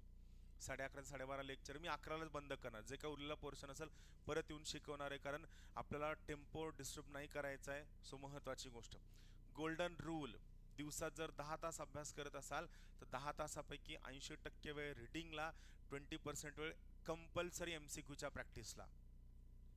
यामध्ये 3 दिवस तुमच्याकडनं ॲव्हरेज 150, या सोयीनं आम्ही 3 दिवसांचे 450 MCQ सॉल्व्ह करून घेणार आहोत. यासोबत आम्ही जे माइंड मॅप आहेत, या माइंड मॅपवरती ब्रेन टीजरच्या टेस्ट बनवणार आहोत. या ब्रेन टीजरच्या टेस्ट तुम्हाला ऑनलाईन मिळून जातील. त्या तुम्हाला गुरुवार, शुक्रवार, शनिवार 3 दिवसांसाठी मिळतील. टॉपिक वाईज ब्रेन टीजरच्या टेस्ट मिळतील. आम्ही त्याचं शेड्यूलसुद्धा लावू, जेणेकरून तुम्ही त्याला कोणत्या फ्लोनं वाचावं हे आपल्याला डिसाईड करता येईल. ब्रेन टीजरची टेस्ट काय आहे तर लक्षात घ्या. आता जेव्हा तुम्ही MCQच्या परीक्षांची तयारी करता, तर MCQच्या परीक्षांची तयारी करताना एक वेळ असा येतो की आपल्याला त्या प्रश्नाचा पर्याय दिल्याशिवाय उत्तरच येत नाही. म्हणजे आपण एवढे मेकॅनिकल होऊन जातो की प्रश्न विचारला की हा पर्याय सांग तर उत्तर सांगतो. म्हणजे आपलं ब्रेनची थॉट प्रोसेस बंद झालेली असते. ब्रेनला सवय लागलेली असते दिलेल्या ऑप्शन्सपैकी निवडायचं. त्यामुळे ब्रेन टीजरच्या ज्या टेस्ट आहेत, या ब्रेन टीजरच्या टेस्टमध्ये कोणताही पर्याय असणार नाही. Fill in the blank, right or wrong, एखादी गोष्ट तुम्ही त्या ठिकाणी करेक्ट करा, सेंटेन्सला करेक्शन करा, चुकीचं वाक्य ओळखा, और मॅच दी पेअर करा. या म्हणजे ज्या पर्टिक्युलर ठिकाणी तुम्हाला मेमरीचं काम असेल, त्या मेमरीच्या सगळ्या गोष्टी ब्रेन टीजरच्या टेस्टमधनं मिळतील. माइंड मॅपवरती सगळ्या ब्रेन टीजरच्या टेस्ट तुमच्या त्या ठिकाणी प्रिपेअर करून मिळतील. तुम्हाला ब्रेन टीजरच्या टेस्टसुद्धा सोडवायच्या. हे बघा, तुम्हाला जो प्रश्न असतो, सर माझं रिव्हिजन झालेलं नाही, मी काय करू. पण तुम्ही हा विचार का नाही करत की तुम्हाला आता जे शिकवलं जातंय हे एकदा काही बॅचेस सोडलं तर हे एकदा मेन्सच्या वेळेस शिकून झालंय, एकदा तुम्ही वाचलंय, करेक्ट आहे. मेन्सच्या वेळेस शिकून झाले, एकदा तुम्ही वाचलंय, त्यावर तुमच्या काही लोकांनी आन्सर रायटिंगचा प्रयत्न सुद्धा केला असणार आहे. सो 3 गोष्टी झाल्या. व्हिडिओ समजा आपण कन्सिडर करूया, तुम्ही व्हिडिओ नाही बघितला, सोड दो, तुमच्या मागं खूप व्याप होता, धावपळ होती, निवडणुका होत्या, सो होतं काम. तुम्हाला ते आता परत शिकवलं जाते, बरोबर आहे, परत त्याचा व्हिडिओ येणार आहे. आता MCQ ची टेस्ट येणार आहे, आता ब्रेन टीजरची टेस्ट येणार आहे, सोबत त्या टॉपिकवरचे PYQ असणार आहेत, सोबत त्या टॉपिकवरची वीकली टेस्ट असणार आहे, सोबत त्या टॉपिकवरचे डेली टेस्ट असणार आहे. मला सांगा, एखाद्या टॉपिकला जर तुम्ही एवढ्या पद्धतीने जर गिरवून गिरवून गिरवून गेलं, वेगळ्या रिव्हिजनची गरज आहे का? आत्ता या क्षणापासून मला काहीतरी नंतर काय तो अश्वमेध यज्ञ घालून रिव्हिजन करायचंय, हे आत्ता डोक्यातनं काढून टाका. Every day is a revision day. परत सांगतो, ही फिलॉसॉफी लक्षात ठेवा. Every day is a revision day. Lecture झाले, लेक्चर झाल्यानंतर लगेच्या लगे तुम्ही MCQ सोडवताय, रिव्हिजन आहे की नाही? सो तुम्ही स्वतःला कॉन्फिडन्स द्या की तू खूप चांगला अभ्यास करतोय. तुम्ही स्वतःला जर कॉन्फिडन्स नाही दिला तर लक्षात घ्या, तुमच्या मदतीला कुणीही येणार नाही. तुम्हाला स्वतःला सांगावं लागेल, whatever you are doing is the greatest in the world. ही क्लॅरिटी तुम्हाला स्वतःला आणणं गरजेचं आहे. 80% वेळ रिडिंगला, 20% वेळ MCQच्या प्रॅक्टिसला. MCQ केव्हा वाचायचं मी तुम्हाला थोड्या वेळानं सांगतो, आपण त्या डेली टाइम टेबलमध्ये बघूया. Right. Golden rule, golden flow. What is golden flow? तुमच्या अभ्यासाचा फ्लो कसा असायला हवा. मी जनरल फ्लो सांगतो, जो फक्त लक्षात ठेवा की तुम्हाला या पद्धतीनं जायचंय. सगळ्यात पहिली महत्त्वाची गोष्ट, तुम्हाला डिव्हिजन जे मी सांगितलं, high scoring, medium scoring, low scoring, याचं डिव्हिजन आपण केलंय. मग तो पर्टिक्युलर टॉपिक वाचताना गोल्डन फ्लोचं सगळ्यात पहिलं म्हणणं काय आहे? तर सगळ्यात पहिलं म्हणणं आहे, तुम्ही पुस्तक वाचायचं नाही. नो. पुस्तक वाचणं पाप आहे. मला माहिती आहे तुम्ही पाप केलेलं नाहीये, चांगली लोक आहात. अगं गंगेला काशीला जायची गरज, मी केलेलं नाहीये. माझ्या मनात त्याबद्दल क्रिस्टल क्लॅरिटी आहे, मी केलेलंच नाहीये. हा, तुम्ही सुरुवात करू नका. राईट. बिलकुल वाचायचं नाही, पुस्तक वाचायचं नाही. काय वाचायचं? Only topic. मला काही काही लोकांची खरंच कीव करावीशी वाटते. मग तुम्ही तुम्ही बघा ना, तुम्ही एखाद्या पर्सनकडे जा आणि त्याला गायडन्स म्हणा की सर काय होते, माझा स्कोर वाढत नाही. तसं नाही रे, तुला बेसिक पासून अभ्यास करावा लागेल. तू सगळ्यात अगोदर काय कर, स्टेट बोर्ड वाचायला घे. मग स्टेट बोर्डमध्ये 4 महिने जातात. मग आपल्याला कळतं की आपल्या आयुष्यातलं सगळं रस निघून गेलाय, कारण स्टेट बोर्ड वाचेपर्यंत सगळं संपलेलं असतं. सर मला परत स्कोर येत नाही. तू स्टेट बोर्ड वाचलेस का? हा वाचले. रिव्हिजन केलंस का? नाही. परत रिव्हिजन कर. 6 महिने त्यात जातात. मला ह्या वाक्याचा अर्थ कळलेला नाहीये की तुम्ही अभ्यास बेसिक पासून करावा म्हणजे नेमकं काय. साधी गोष्ट आहे, ही बॉटल आहे. मला सांगा, तुम्हाला बॉटल बद्दल लिहा म्हणल्यानंतर तुम्ही बॉटल कोणत्या कंपनीत बनली, कोणत्या कारखान्यात बनली, कोणत्या आयरन ओव्हरपासून बनली, हे लिहिणार का? बॉटल आहे, एवढी कॅपॅसिटी आहे, सिल्वरी कलरची आहे, थर्मोस्टॅट आहे, पाणी गरम ठेवते, कामी येते, खतम. याला बेसिक पासून अभ्यास करणं गरजेचं आहे का? नाहीये. भांडवली मिळकती कर, capital gains tax, simple concept आहे. तुम्ही एखादी भांडवली मिळकत विकल्यानंतर जे पैसे तुम्हाला मिळतात, घर विकल्यानंतर जे पैसे तुम्हाला मिळतात, त्यावर जो कर तुम्ही भरता, दॅट इज भांडवली मिळकत कर, कॅपिटल गेन्स टॅक्स. याला बेसिक पासून करायची काय गरज आहे की भांडवली मिळकत कुणी दिली, कोणत्या वर्षी दिली, त्यावेळेस कोणतं पंतप्रधान होते, कोणती पंचवार्षिक? अरे नाहीये. बरं, त्याच्या पलीकडे आणखीन एक मी तुम्हाला सांगतो. आपल्या आजूबाजूला एक टॉक्सिक कार्यकर्ता असतो बघा. डिस्कशन करताना तो आपण एखादा विषय काढला की तो म्हणणार, हो राव, हे मी ना सेकंड ARC मध्ये वाचलं होतं. हो राव, मी हे महाराष्ट्र आर्थिक पाहणीत वाचलं होतं. मग आपल्याला कळतं की आपण एवढी मरमर केली, पण आपल्याकडनं महाराष्ट्राची आर्थिक पाहणी कसं काय राहिली आणि याला कसं काय येतंय. पण मी तुम्हाला सांगतो, त्याने त्याच्या आयुष्यात तेवढंच वाचलेलं असतंय आणि तो पुढचे 50 वर्ष पास होत नसतंय. पण तो एक खूप साधा कॉन्सेप्ट सांगतो, लेट मी टेल यू. 12वीला CETची तयारी करत होतो आणि मी त्यावेळेस कोचिंग क्लास लावला नव्हता, कारण मला मूर्खपणा होता. तो घरी बसूनच करायचो, तालुका प्लेस होता आणि शाळेत चांगला अभ्यास केला होता, so I was good one. मग आम्ही फॉर्म भरायला शाळेत गेलो. त्यावेळेस कसं होतं की ऑनलाईन फॉर्म भरायची पद्धत नव्हती. तुम्हाला शाळेत जावं लागायचं, प्राचार्याचा शिक्का घ्यावा लागायचा. आणि शिक्का घेतल्यानंतर, आणि माझं रेसिडेन्शियल शाळा होती, तर आम्ही शाळेत गेल्यानंतर माझे 2-3 मित्र लातूरला होते, काही मित्र 10-15 लोक नांदेडला होते. आले कार्यकर्ते. आता मी आपला खूप चांगला अभ्यास केलेला, सगळं चांगलं परफेक्ट चाललंय आणि मला माहित होतं की आपल्याला 200 पैकी 190 आरामात क्रॉस होईल, काय अडचण येणार नाही. पण त्यांनी तिथं आल्यानंतर गोष्टी डिस्कस करायला सुरू केल्या की फिजिक्सच्या अवघड सम डिस्कस करायला सुरू केले. आणि ते काय मला येत नव्हते, कारण बेसिकली ते फिजिक्सचे सम कुठलचे होते, ते IIT वाल्यांचे होते, JEE वाल्यांचे होते, आणि ही लोक सोडवायची. आणखीन अवघड बायोलॉजी डिस्कस करायला सुरू केलं, जे नॉर्मली CBSE PMTचं होतं. आणि I was not focusing on CBSE PMT, आपलं MHCETचं चाललं होतं. सगळं सगळं सगळं चांगलं चाललं होतं. तिथं गेलो आणि मी ज्यावेळेस हे ऑब्झर्व केलं की त्यांचं काहीतरी वेगळं डिस्कशन चाललंय, आय गॉट डिमॉरलाइज्ड. मला स्वतःला वाटलं की म्हणजे आपला अभ्यास काहीच नाहीये काही. आणि त्यानंतरचे 15-1 दिवस मला त्या गोष्टी रिकवर करण्यात गेले की आपलं काही चुकतंय का, आपलं काही चुकतंय का, आपलं काही चुकतंय का. अँड आय टेल यू, मी माझ्या my score was 183 out of 200, 2003ची CET. यामध्ये जागतिक एड्स दिवस चुकवला होता, मानवी हक्कांचा दिवस, म्हणजे अशा सिली मिस्टेक केल्या होत्या ज्या सिली मिस्टेक व्हायला नको. Physics 49 out of 50, chemistry 50 out of 50, आणि सगळ्यात मातीकुट्टाखाली बायोलॉजीमध्ये जो माझा सगळ्यात चांगला विषय होता. आणि का मातीखाली? एकमेव कारण आहे की मला असं वाटायचं की आपण एवढा चांगला अभ्यास केलेला नाहीये का. हे मी इथून तुम्हाला सांगतो की ही जी फिलिंग आहे ही सगळ्यात वाईट आहे. कुणासोबतही चर्चा करायची नाही तुम्ही किती अभ्यास केलाय, किती अभ्यास केला नाही. मला आजही खंत आहे की ती लोक जर भेटली नसती, मी एकट्याने जाऊन जर फॉर्म भरला असतो. त्यांनी काही चूक नाही केलं, हा माझा फॉल्ट आहे की I allowed them to influence me. आणि त्यावेळेस आपण लहान असतो, 12वीचं काय वय असतं का. आणि काय असतं की आपल्याला जेव्हा ही फिलिंग असते की बाहेर लोक काहीतरी वेगळा अभ्यास करत असते, तुमच्या खूप सगळ्या लोकांना वाटतं UPSC वाली लोक काहीतरी वेगळा अभ्यास करत असतील. बिलकुल नाही. मी तुम्हाला सांगतो काहीही वेगळं करत नाहीत. Absolutely no. खूप वेगळं आहे. म्हणून महत्त्वाची गोष्ट काय, पुस्तक वाचायचं नाही, वाचून झालंय का नाही हा विचार करायचा नाही. काय वाचायचे, फक्त आणि फक्त टॉपिक वाचायचे. ओनली टॉपिक रीडिंग करायचे, फक्त टॉपिक. टॉपिकमध्ये पण सुरुवात कुठून करायची, कोणताही टॉपिक वाचायला घेतात सगळ्यात PYQ वाचून काढायचे.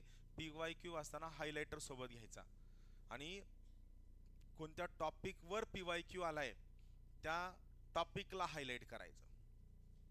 तुम्हाला सुरुवातीला उत्तर नाही येणार आहे, करेक्ट आहे, कारण तुमचा आणखीन अभ्यास सुरू झालेला नाहीये. आता या मोमेंटला आपलं काय टार्गेट आहे की आपल्याला आपल्या ब्रेनला फीड करायचंय की तू वाचताना हे लक्षात घे की या टॉपिकवर आला, या टॉपिकवर आला, या टॉपिकवर आला, या टॉपिकवर आला. सो आपण काय करतो, टॉपिक फीड करतो आपल्या ब्रेनला की भाई याच्यावरती प्रश्न येत आहेत. म्हणजे तुमची इच्छा असो अथवा नसो, सायकोलॉजिकली तुमच्या ब्रेनमध्ये परत त्या गोष्टी आतमध्ये जात राहतात, जात राहतात, जात राहतात, अँड यू आर लाईक की हां मग चला. सो फक्त PYQ वाचून काढायचे, फक्त वाचायचे. ते PYQ वाचून झाल्यानंतर सगळ्यात पहिली महत्त्वाची गोष्ट, तुम्हाला दिलेली PPT, तुम्ही लेक्चर अटेंड करता हे मी कन्सिडर करून चालतो, PPT/PDF हे वाचून काढायचं. प्रिंट, कोणत्याही रेफरन्स मटेरियलला हात लावायचा नाही सुरुवातीला. PPT/PDF हे वाचून झाल्यानंतर सगळ्यात पहिलं हे झाल्यानंतर या टॉपिकवरचे माइंड मॅप वाचायला घ्यायचे. त्या टॉपिकवरचे go for the mind map. Mind map वाचून झालं, मग हा जो टॉपिक आहे, आता ऑलरेडी तुम्ही क्लासमध्ये त्या टॉपिकवरचं काय करणार आहात, PYQ सोडवणार आहात. सो परत या टॉपिकवरचे PYQ रीडिंगला घ्यायचे. आता सेकंड टाइम, एकदा तुम्ही वाचलंय, टॉपिक हायलाइट केलाय, आता तुम्ही वाचताय, आता तुम्ही प्रश्न कॉम्प्रिहेंड करताय, कारण तुमच्याकडे काय आहे, कॉन्सेप्ट पण क्लिअर आहे, तुम्हाला टॉपिक सुद्धा कळलेला आहे. PYQ, PPT/PDF, माइंड मॅप, PYQ, त्याच्यानंतर जर त्याचा असेल तर रेफरन्स मटेरियल, जर तुम्हाला वाटलं तर रेफरन्स मटेरियल, आणि त्याच्यानंतर मग नवीन MCQ. त्याच्यानंतर काय, नवीन MCQ खतम. तुमचा टॉपिक त्या ठिकाणी कंप्लीट झालेला आहे. हेच मी लिहून दिलेलं आहे त्या पर्टिक्युलर सेल्फ ॲनालिसिस शीटमध्ये. तुम्ही त्या टॉपिकवरचे PYQ किती वेळा सोडवलेत, लाईन करायची, लाईन करायची, लाईन करायची, लाईन करायची, लाईन करायची. मी टॉपिक 3दा वाचलाय, 4दा वाचलाय, 2दा वाचलाय, 1दा वाचलाय, व्हिडिओ बघितलाय का, PPT वाचलेली आहे का, हे सगळं आपल्याला फक्त काय करायचं, ट्रॅक करायचंय. आणि या ट्रॅक केल्याच्या शेवटी स्वतःला रेटिंग द्यायची आहे की त्या टॉपिकमध्ये तुम्ही स्वतःला काय रेटिंग द्याल. 2 रेटिंग आहे, 3 रेटिंग आहे, 4 रेटिंग आहे, तुमचे काय व्हायला हवं, आणि ती रेटिंग तुम्हाला पेन्सिलनं द्यायची आहे. तुमचं काय आहे, आपलं टार्गेट आहे की एप्रिल महिन्यामध्ये, आता सध्या तुमची रेटिंग समजा 1च आहे, सिंगल स्टार आहे, तर ही रेटिंग एप्रिल महिन्यामध्ये 3 कडे जायला हवी. आणि सॉरी हां एप्रिल महिन्यात 3 कडे जाईल आणि मे महिन्यामध्ये ज्यावेळेस तुम्ही ॲक्च्युअल एक्झामला जाणार त्या महिन्यात तुमची रेटिंग 4 कडे जायला हवी. 5ची रेटिंग एक्सेप्शनल आहे की ज्या केसमध्ये तुमचं त्या टॉपिकवर एकही प्रश्न जर चुकत नसेल, कसाही प्रश्न विचारला तर त्याला म्हणायचं 5ची रेटिंग. 5ची रेटिंग फक्त मॅथ्समध्ये असू शकते, त्या अदरवाईज सगळ्यात बेस्ट रेटिंग काय आहे, 4ची रेटिंग आहे. स्वतःला रेट करायला शिका, म्हणजे स्वतःकडं उघडपणे डोळसपणे बघायला शिका. आय टेल यू, मला परत माहिती आहे की तुम्हाला हे बालिश वाटतं की सर मी कसं रेटिंग करणार. स्वतःला सिंगल रेटिंग करा, 2 रेटिंग करा, 3 रेटिंग करा. पेन्सिलनं करा, हे आपलं काय व्हायला हवं, इम्प्रूव्हमेंट व्हायला हवी. सो सगळ्यात अगोदर PYQ वाचणं, सोडवणं नाही. PYQ वाचणं, PPT PDF, माइंड मॅप, PYQ, रेफरन्स मटेरियल, नवीन MCQ, या सगळ्यामध्ये माझ्याकडनं स्टेट बोर्डला कुठंही जागा नाही, बिलकुल नाही. तुम्हाला दिलेली क्लासची पुस्तकच वाचायची, तुम्हाला दिलेल्या क्लासच्या हँडआउटच वाचायच्या, तुम्हाला दिलेले क्लासचे माइंड मॅपच वाचायचे. स्टेट बोर्ड कुणीही कुठंही आत्ता वाचायचे नाही.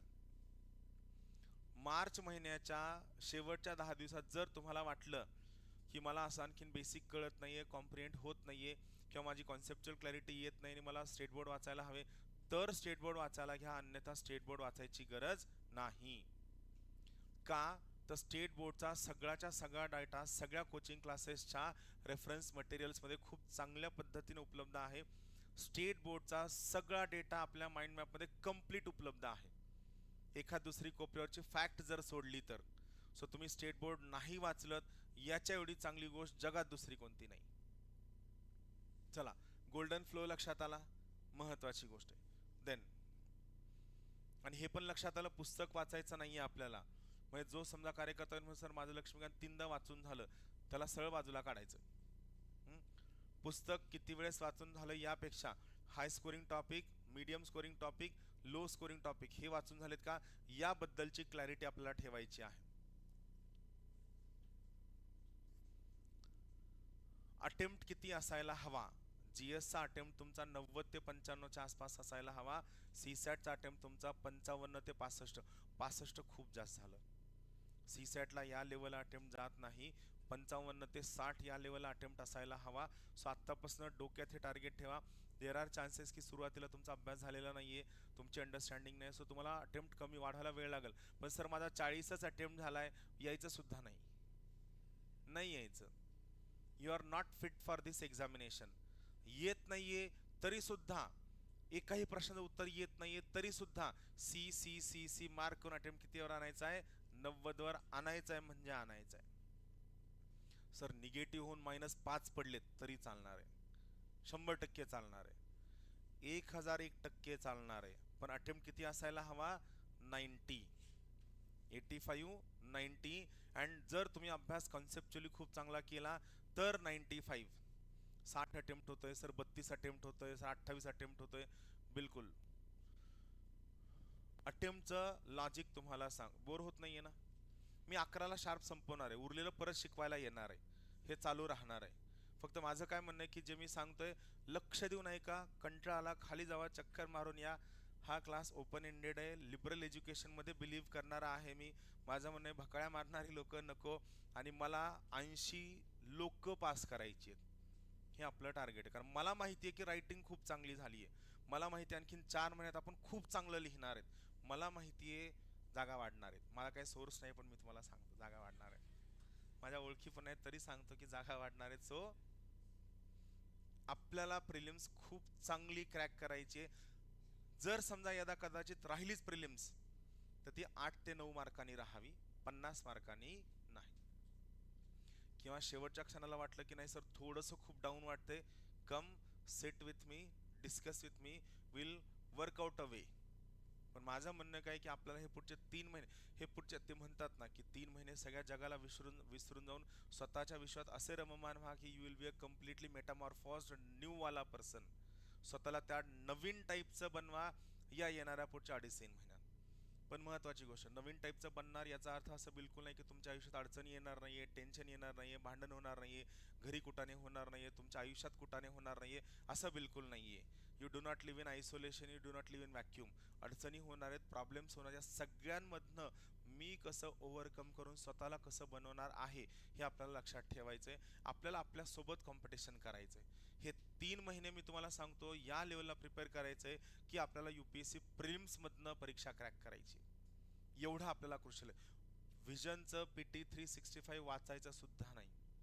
मी खूप लोकांना बघतो त्यांना सांगून थकलो की यामधनं प्रश्न येत नाहीत, पण आपल्या सोबतची तुमच्यासोबतची अभ्यासिकेत अभ्यास करणारी, आयपॅड घेऊन फिरणारी, जॅकेट घातलेली, असे खाली केस आलेली काही अशी जनता असेल ज्यांना बघून आपल्याला काय स्टुडियस आहे.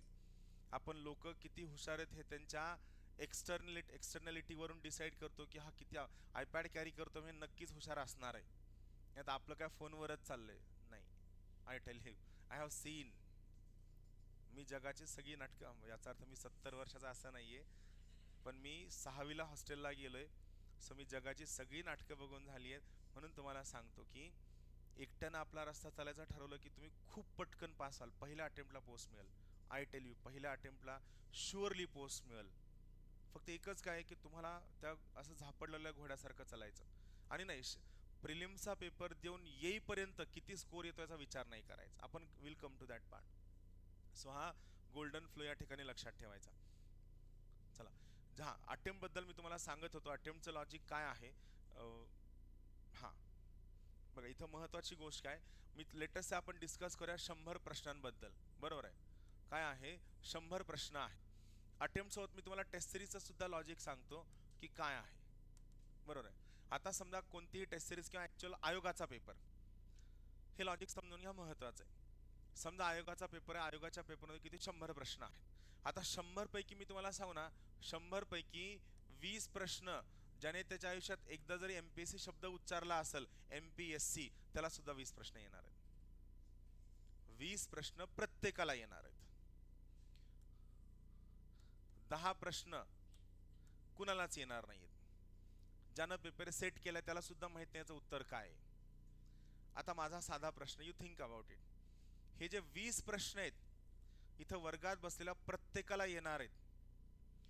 मग या 20 प्रश्नात कॉम्पिटिशन आहे का?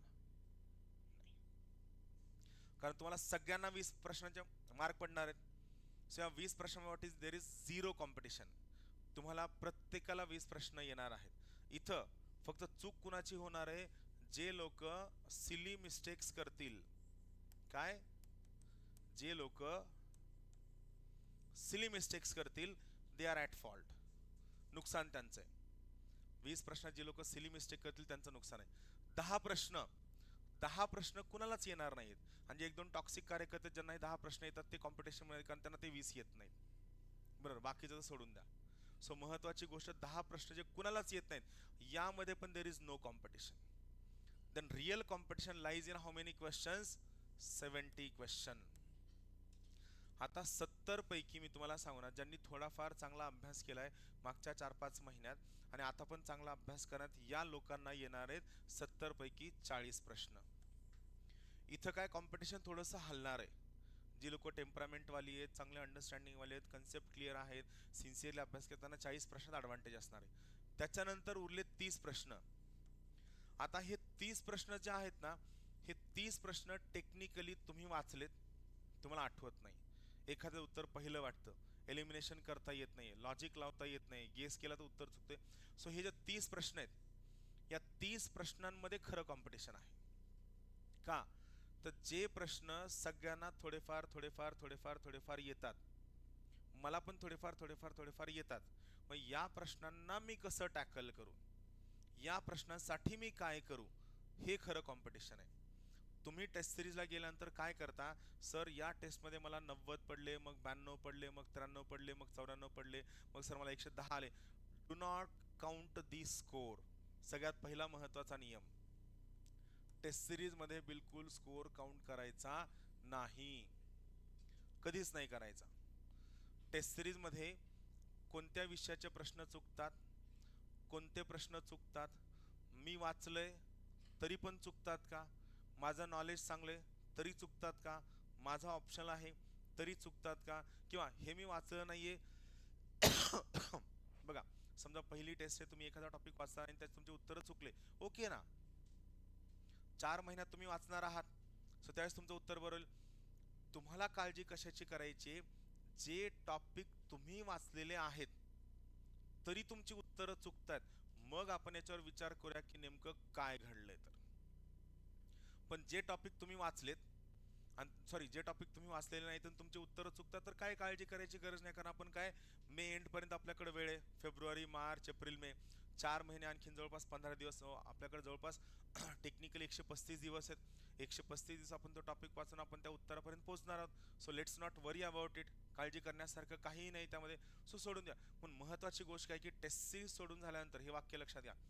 टेस्ट सिरीज सोडून झाल्यानंतर तुमचे किती स्कोअर येतो यापेक्षा तुम्ही वाचलेल्या टॉपिक पैकी तुमची कोणती उत्तरं चुकतायत, का चुकतायत, नॉलेजवाली चुकतायत की लॉजिकवाली चुकतायत की गेसवाली चुकतायत की इंट्युशनवाली चुकतायत, हे तुम्ही चेक करणं, हे आपल्याला पाहायचंय.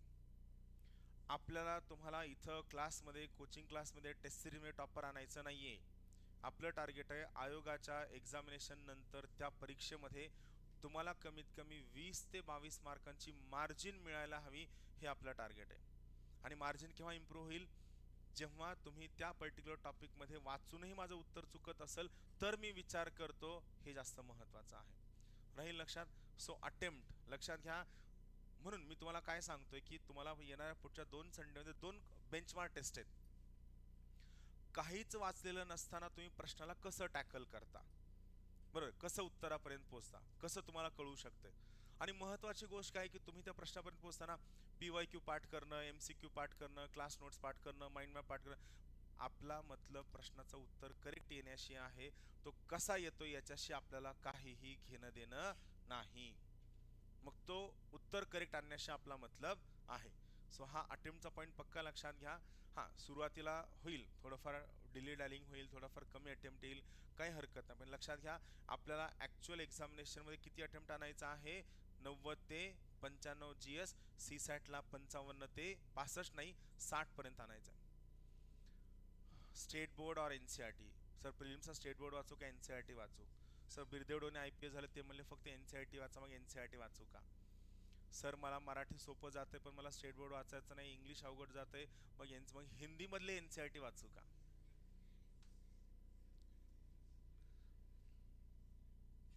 बिलकुल नाही.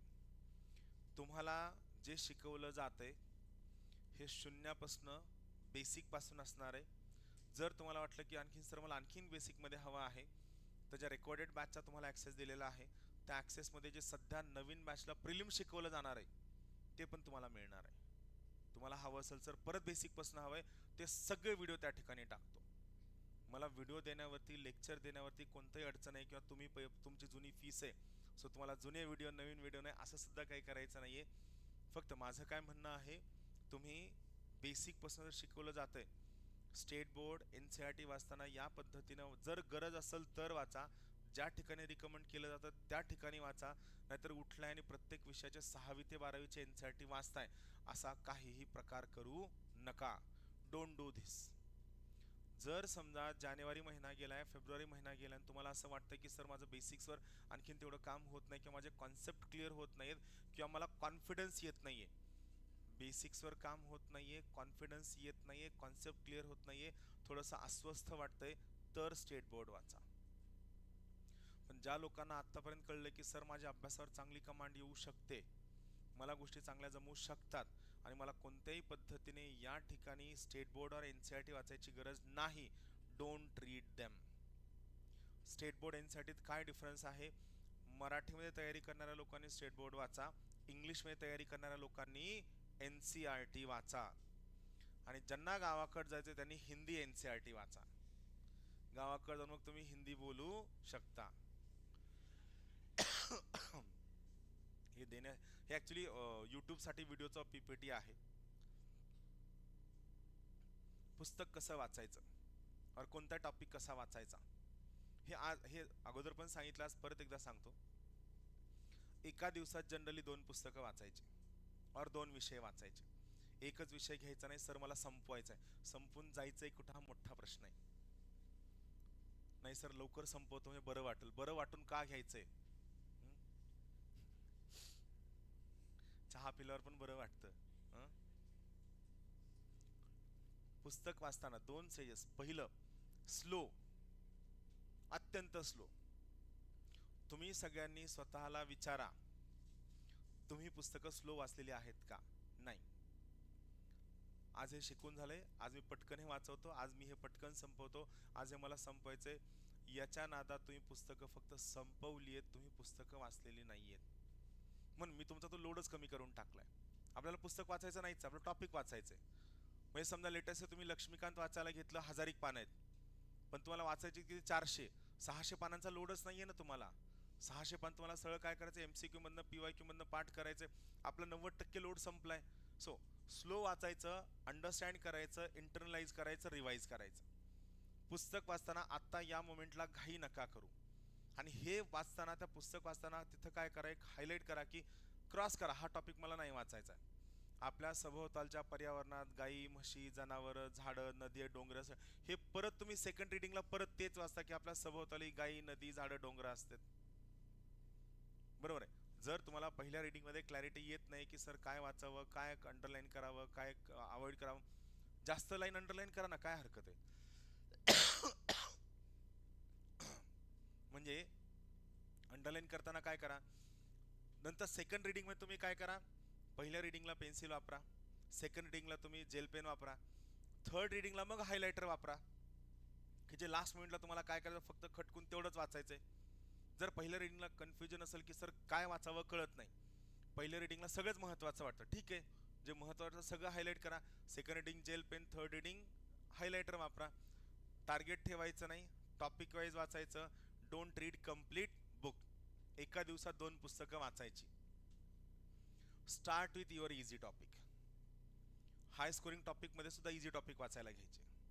तुम्ही आलाय बस कामाला, बस जेवायला, आणि तुम्हाला बिलकुल न आवडणारी गोष्ट दिली, दिवसभर अभ्यास करून तुम्ही जेवायला आलाय आणि न आवडणारी गोष्ट दिली, हा खा, यात प्रोटीन आहे, चालेल का?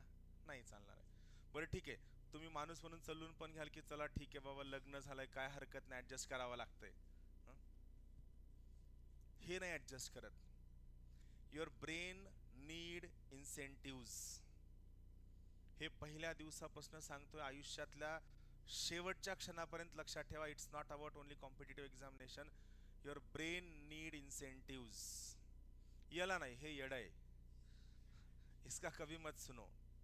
दिस is very important. Your brain, तुमच्या ब्रेनला तुम्ही इन्सेंटिव्ज दिले, ते थोडं थोडं 2-4 बकेट जास्त हार्मोन सिक्रिएट करतं.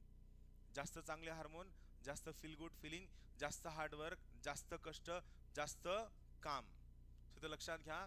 महत्वाची गोष्ट, start with your easy topic. Difficult topic skip for the timing, आणि don't waste your time right now on difficult topic. इथं इगोने अभ्यास नाही करायचा. सीसेटचा अभ्यास करताना वर्गात खूपदा एक्झाम्पल सांगितलं, परम्युटेशन कॉम्बिनेशन. एक बॉक्स होता, बॉक्समध्ये सगळ्या कलरचे बॉल होते, 8 बॉल होते, 2 लाल, पिवळे, हिरवे, निळे. आतमध्ये हात घातला तर कोणत्या कलरचे किती बॉल येतील? माझं म्हणणं, एवढा अवघड प्रश्न असेल तर त्या बॉक्समध्ये हातच का घालायचा? कारण सगळ्यात महत्वाची गोष्ट, 80 प्रश्नांपैकी 15 प्रश्न बघायला तुम्हाला वेळ पण मिळत नाही.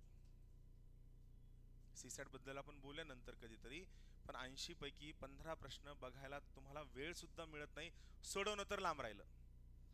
मग त्या 15 मध्ये तो बॉक्स वाला आणि बॉल वाला प्रश्न सोडून द्यायचा. Notes making. Sir notes making करावी का? तुम्हाला दिलेले mind map are the world's best notes. तुम्हाला दिलेले mind map are the world's best notes. Don't make notes, carry a diary. त्या डायरीमध्ये जे विषय तुम्हाला वाटतात, अवघड वाटतात, जे तुम्ही विसरू शकता, तुम्हाला वाटतं की येत नाहीये, ते फक्त त्यावरती लिहून काढा. दुसरी महत्त्वाची गोष्ट, लेक्चरमध्ये फॅकल्टी हे प्रयत्न करतील मॅक्सिमम तुम्हाला हँडआउट देण्याचा. प्रिलिम्सला स्पेसिफिक असणारे हँडआउट, आम्ही सुद्धा तुम्हाला मॅक्सिमम नोट्स देण्याचा प्रयत्न करू. सो महत्त्वाची गोष्ट काय की प्रिलिम्सला नोट्स काढण्यात वेळ वाया घालवू नका. सर शेवटच्या दिवशी काय रिवाइज करायचं? शेवटच्या दिवशी पेन भरू का, वही भरू का, पाणी भरू का, हे सुधरत नाही. आणि महत्त्वाची गोष्ट, शेवटच्या वीक किंवा 10 दिवसांच्या रिव्हिजनसाठी वी हॅव माइंड मॅप. मग परत तुम्ही एखादा टॉपरचा व्हिडिओ बघता तो म्हणतो की नाही, मी माझ्यासाठी माझ्या स्वतःच्या सेपरेट नोट्स काढून ठेवल्या होत्या, ज्या मी शेवटचे 15 दिवस वापरले आणि त्यांना रिवाईज केलं. त्याचा पर्स्पेक्टिव्ह वेगळा आहे, आपला पर्स्पेक्टिव्ह वेगळा आहे. त्याला 5 वर्ष लागलेत, बरोबर आहे. नोट्स काढायला येण्यासाठी, त्या स्टेजला येण्यासाठी त्याला 5 वर्ष लागलेत. त्याच्या काळामध्ये चॅट जीपीटी नव्हतं, इंटरनेट नव्हतं, माइंड मॅप नव्हते, आणि सगळ्यात महत्त्वाची गोष्ट, त्याला कमी अभ्यास कर म्हणून सांगणारा महेश शिंदे नसेल. हां, मी एवढा क्लिअर आहे की कमी अभ्यास केलं, मोजकं वाचलं.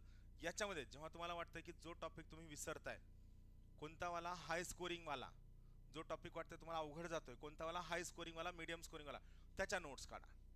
तुम्ही पहिल्या पानापासून भारताच्या संविधानाची ऐतिहासिक पार्श्वभूमी म्हणजे लक्ष्मीकांत मध्ये चार्ट मध्ये लिहून दिलंय, मसुदा समितीचे सदस्य आणि अध्यक्ष, तुम्ही ते नोटबुक मध्ये लिहून काढले. तुम्ही बघा ज्यांनी नोट्स काढल्यात त्यांनी, की तुम्ही तुमच्या नोट्स मध्ये लिहून काढले मसुदा समिती अध्यक्ष, कोणत्या कमिट्या होत्या, त्या कमिट्याचे कोण. अरे दिलंय ना, तुम्ही तो फोटो काढा, झेरॉक्स काढा आणि तो फोटो कट करून तुमच्या नोटबुक मध्ये चिटकवा, कशाला वेळ वाया घालवता. बरं, त्याच्या पलीकडे महत्वाची गोष्ट काय की पुस्तक आहे तुमच्याकडं, त्याला स्टार मार्क करा. आपल्या स्वतःला सेल्फ सजेशन द्या की या पुस्तकामधल्या शेवटच्या 10 दिवसात रिव्हिजनसाठी मी काय वापरणार आहे. तर त्यासाठी मी समजा आर करून गोल करणार आहे, शेवटच्या 10 दिवसांचं रिव्हिजन ते त्या ठिकाणी वाचा. नोट्स कोणत्या काढायच्या, तुम्ही कोणाची तरी दुसऱ्याचं पुस्तक वापरताय, नेट वापरताय आणि ते सगळं तुम्हाला वाचायचं नाही, त्यातला सिलेक्टिव्ह डेटा त्या ठिकाणी नोट्ससाठी वापरला जायला हवा. माझं म्हणणं आहे नोट्स नाही काढाव्या, नोट्स डायरीमध्ये काढाव्या, खूप सिलेक्टिव्ह असायला हव्या, त्यात तुम्ही जास्त वेळ वाया घालवता कामा नये. प्रिव्हियस इयर क्वेश्चन सगळ्यात महत्त्वाची गोष्ट, दरवर्षी 10% रिपिटेशन होतं. उद्यापासनं तुम्ही कंपल्सरी PYQचं पुस्तक, और जर ते कॅरी करायचं म्हणजे पीसेस तुम्ही उद्यापासून कॅरी करायचे. आता पण जेव्हा तुम्ही इथं बसलेले आहात, कुणी चहाला जाणार नाहीये, खाली जाणार नाहीये, इथं बसून राहणार आहे, सरळ आपलं PYQचं पुस्तक ओपन करायचं, सरळ ते वाचायला घ्यायचं. सर कोणत्या विषयापासून सुरुवात करू, वाटेल त्यापासून सुरुवात करा. There is no limitation. ही परीक्षा अत्यंत वेगळ्या टेम्परामेंटची आहे. आम्ही खूप जेन्युइन आहोत, तुम्हाला पटो अथवा न पटो, आम्ही खूप डेडिकेटेड आहोत. म्हणजे मी तुम्हाला आता या मोमेंटला सांगतो की कंबाईनच्या 13 बॅचेस सुरू झाल्यात 12 जानेवारीपासून, तरी आम्ही मॅनेज करतोय. Nashik, Sambhajinagar, Pune online. UPSC, MPSC, Marathi, English मध्ये जवळपास 8 बॅचेस आम्हाला प्रिलिम्सच्या रन करायच्या. हे ना की 9 येते लेक्चर लावताना, कारण फॅकल्टी यामुळे बदलू शकत नाही, कारण काय की तुमचा टोन सेट झालाय, तुम्हाला त्याची अंडरस्टँडिंग चांगली आली आहे. आणि सगळ्यात महत्त्वाची गोष्ट, फक्त आम्हाला फॅकल्टी अरेंज नाही करायचंय, आम्हाला तुम्हाला प्रत्येक लेक्चर नंतर टेस्ट पण द्यायची आहे. म्हणून माझं म्हणणं काय की माझी एकच अपेक्षा आहे की तुम्ही वर्गात यावं, न चुकता टेस्ट सोडवावी. तुम्ही कोपरा धरून बसा, कानात हेडफोन टाकून बसा, माझं काही म्हणणं नाहीये. फॅकल्टीला डिस्टर्ब न करता तुम्ही कुठेही बसा. फक्त काय असतं माहितीये का, जेव्हा आपल्याला वाटतं ना की नाही सर पेपर खूप सोपा होता, घरी बसल्या बसल्या 17चा पेपर काय सोपा होता, इथं वाटणं आणि एक्झाम हॉलमध्ये वाटणं, या दोन गोष्टींमध्ये खूप मोठं अंतर आहे. इथं बसून सोडवा. मला झेरॉक्सवर खर्च करायची हौस आलेली नाहीये, पण मी परत सांगतो की माझं टार्गेट आहे की मला 70 ते 80 लोक या वर्षीच्या मेन्सला ॲट एनी कॉस्ट पाहिजेत, कुछ भी हो जाए, काही होऊ द्या. सो तुम्हाला त्यावरती काम करायचं आहे. हे आपण बघूया, PYQचं एक एक पॉईंट आपण बघायचं. मला तुम्हाला दिवसाचा टाइम टेबल सुद्धा सांगायचा, पुढच्या एखाद्या लेक्चरमध्ये येऊन मी तुम्हाला सांगेल. तुमचे लेक्चर सुरू झालेत. महत्त्वाची गोष्ट, तुम्हाला हिस्ट्री शिकवलं जाते, ठीक आहे, मी दिवसाचा टाइम टेबल तुम्हाला सांगतो, कारण तो आता या मोमेंटला गरजेचा आहे. आपण कन्सिडर करूया तुमचा क्लास आहे 3 दिवस. CSATच्या वेळेस मी काय करतो, ज्या दिवशी क्लास नाहीये त्या पर्स्पेक्टिव्हनं सांगतो. सो लक्षात घ्या, प्रिफरेबली तुम्ही सकाळी 7:30 वाजता अभ्यासाला बसायला हवं. सकाळी 7:30ला, 7:30 ते 9:30 हा तुमचा पहिला स्लॉट असायला हवा. त्यानंतर 9:30 ते 10 ब्रेक असायला हवा. 10 ते 12:30 परत दुसरा स्लॉट असायला हवा.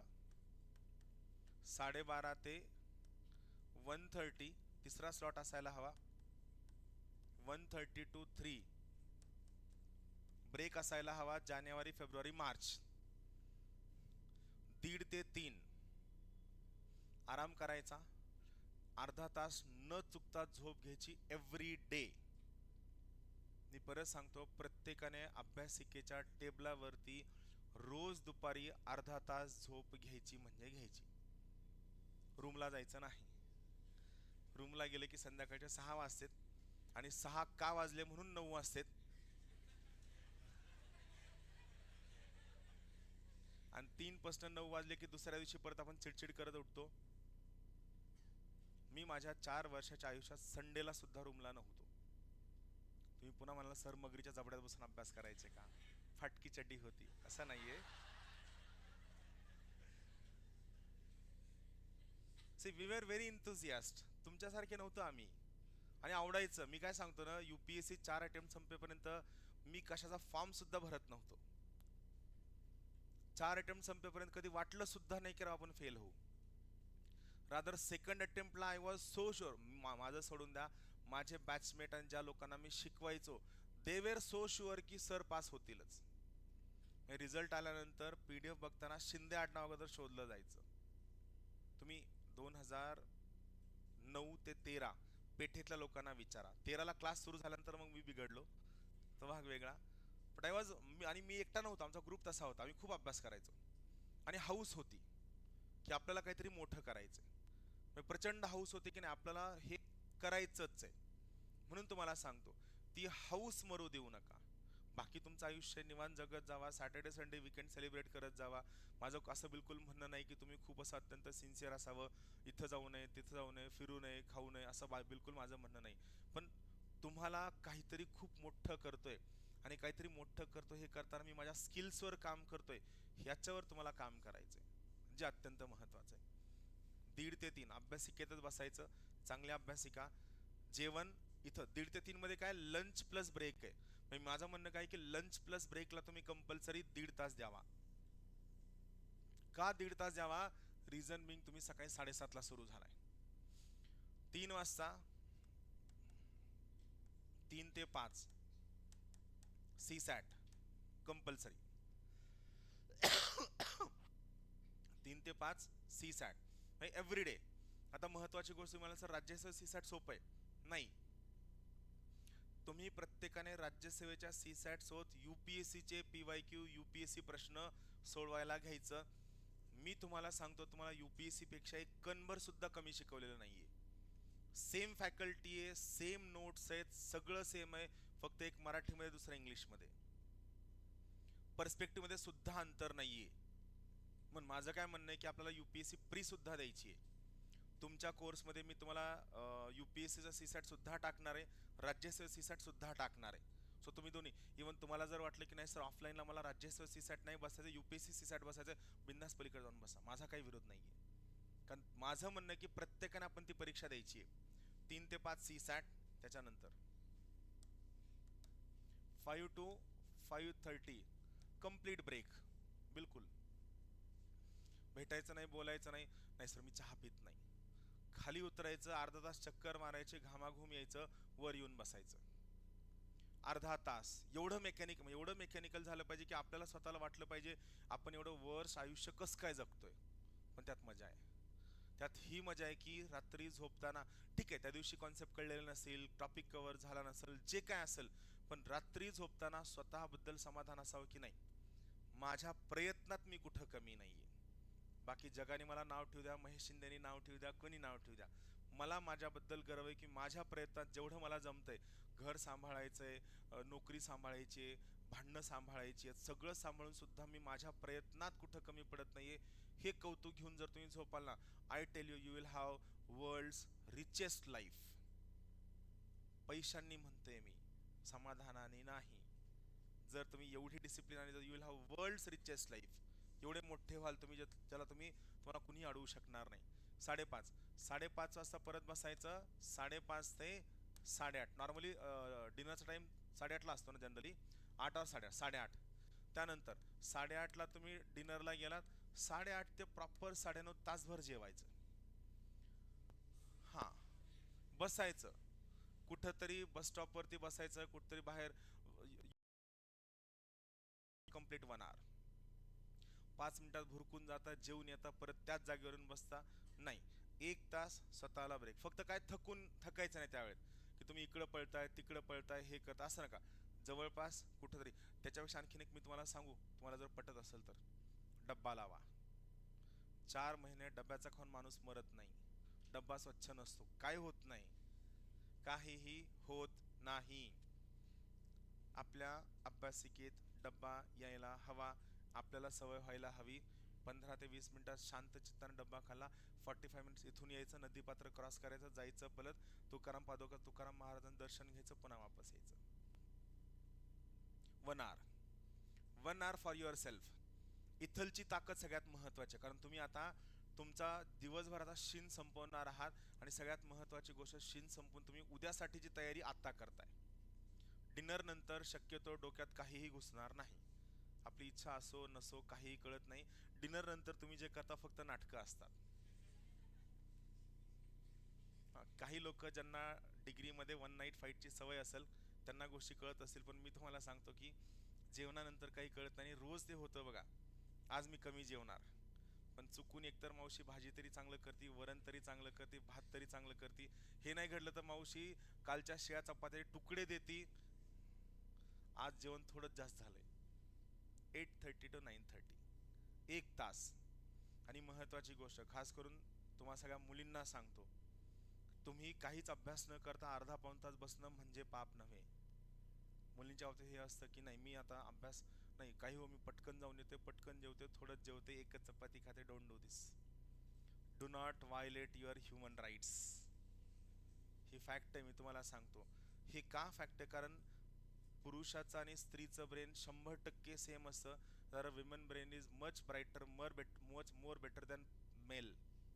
मग या पर्टिक्युलर केसमध्ये तुम्ही काय, तुम्ही सगळ्या लोकांचा विचार करून नाही, मी बाहेर उभे राहिले, पोरं उभे आहेत ना 24 तास चौकात. बरं तुम्ही उभा राहिला तर काय अडचण आहे. कोण बरं, जो नाव ठेवणारा कार्यकर्ता आहे त्याचा आपला काही संबंध आहे का, नाही संबंध आहे. आपण त्याच्याकडे ढुंकूनही नाही बघितलं तर काय फरक पडतो, झाला विषय संपला. अपनी लाईफ अपने terms, right. 8:30 to 9:30, 1 hour break of night. सगळ्यांनी कंपल्सरी 1 तास ब्रेक घ्यायचा. 9:30ला अभ्यासात यायचं, 9:30 ते 11 शेवटचा स्लॉट. 11 नंतर समजा तुम्ही 11:15ला घरी गेले, 11:30 टू स्लीप. माझं म्हणणं आहे शक्यतो 12च्या आसपास झोपायचं, जास्त वेळ जागायचं नाही. 12 इज ओके. मग इथं महत्वाची गोष्ट, आपण आता टाइमचं डिव्हिजन जर करायला गेलो, 7:30 ते 9:30 लक्षात घ्या. इथून पुढं एव्हरी डे, म्हणजे समजा सोमवार मंगळवार बुधवार तुमचा क्लास आहे, पण गुरुवार शुक्रवार शनिवार तर 7:30 ते 9:30 या वेळेमध्ये कंपल्सरी तुम्ही फक्त आणि फक्त हाय स्कोरिंग टॉपिक वाचायचे. तुम्ही आतापर्यंत काय करायचात, 7:30 ते 9:30 मध्ये करंट इव्हेंट वाचायचा, एखादं पुस्तक वाचायचं, एखादं टॉपिक वाचायचा नाही. आजपासून आपलं टार्गेट आहे की आयुष्यामध्ये 7:30 ते 9:30 या वेळेमध्ये कोणता का विषय असताना फक्त आणि फक्त मी काय वाचणार, high scoring topic and nothing else. 9:30 ते 10 प्रॉपर ब्रेकफास्ट, अ गुड वाला ब्रेकफास्ट, बरोबर आहे. 10 ते 12:30 2.5 तास या वेळेमध्ये इथं वाचायचंय मीडियम स्कोरिंग टॉपिक. और जर तुम्हाला वाटतं की सर मला हाय स्कोरिंग टॉपिक कव्हर करायचा आहे तर त्या ठिकाणी तुम्ही कंटिन्यू करू शकता हाय स्कोरिंग मीडियम स्कोरिंग. पण लक्षात घ्या दुपारी 12:30 पर्यंत तुम्ही फक्त आणि फक्त काय वाचायला हवं, सकाळच्या स्लॉटमध्ये only high scoring and only medium scoring. 12:30 ते 1:30 या वेळेमध्ये तुम्ही करंट इव्हेंट्स, कारण मी तुम्हाला सांगू ना, तुमच्या मेसच्या टाइमपर्यंत तुम्ही ऑलरेडी मेसमध्ये जाऊन पोहोचलेले असता, अभ्यास कमी झालेला असतो. तुम्ही सकाळी उठून करंट इव्हेंट बिलकुल नाही करायचं. 12:30 ते 1:30 जेवणाच्या 1 तास अगोदर तुम्ही करंट अफेअर्स करायचं, राईट. त्याच्यानंतर 1:30 ते 3 ब्रेक झाला, 3 ते 5 तुम्ही सीसॅट झालं, 5 ते 5:30 तुम्ही परत काय घेणार, ब्रेक घेणार आहे. इथं ब्रेक घेणार. 5:30 ते 8 या वेळेमध्ये सध्या जे क्लास टीचिंग सुरू आहे, ही क्लास टीचिंग 5:30 ते 8 मध्ये वाचायला घ्यायची. कारण तुम्हाला सांगतो, तुम्ही जेव्हा लगेच वाचलंय किंवा लेक्चर अटेंड केलं किंवा व्हिडिओ बघितलाय, त्याला थोडा आपल्याला ब्रेक द्यायचा असतो. इम्प्रेशन पडण्यासाठी, ब्रेनमध्ये गोष्टी अंडरस्टँड होण्यासाठी थोडा वेळ द्यायचा असतो. सो 5:30 ते 8 ह्या जो 8:30 हे 3 तास आहेत. आज वर्गात काय शिकून झाले ते गो थ्रू करायचं, बरोबर आहे. 8:30 ते 9:30 तुमचा डिनरचा वेळ असणार आहे, बरोबर आहे. आता डिनर नंतर सगळ्यात महत्त्वाची गोष्ट 9:30 ते 11 या ठिकाणी तुम्ही MCQ बघा, या ठिकाणी तुम्ही व्हिडिओ बघू शकता, या ठिकाणी तुम्हाला वाटलं डायरीत काय नोट्स काढू शकता. इथं पण तुम्ही 5:30 ते 8 मध्ये क्लास टीचिंग पण बघू शकता. या ठिकाणी इथं तुम्ही व्हिडिओ सुद्धा बघू शकता. 5:30 ते 8:30 या वेळेत व्हिडिओ सुद्धा बघू शकता. आणि सगळ्यात महत्त्वाची गोष्ट इथं सुद्धा 12:30 ते 1:30 करंट अफेअर्स आणि या ठिकाणी एखाद्या टॉपिकचे व्हिडिओ सुद्धा बघू शकता. हे डिव्हिजन राहील लक्षात. हे फॉलो करायचं. यात तुम्ही तुमचा चेंज करा. मी ज्या दिवशी लेक्चर राहील लेक्चरच्या वेळेत मला दाखवा.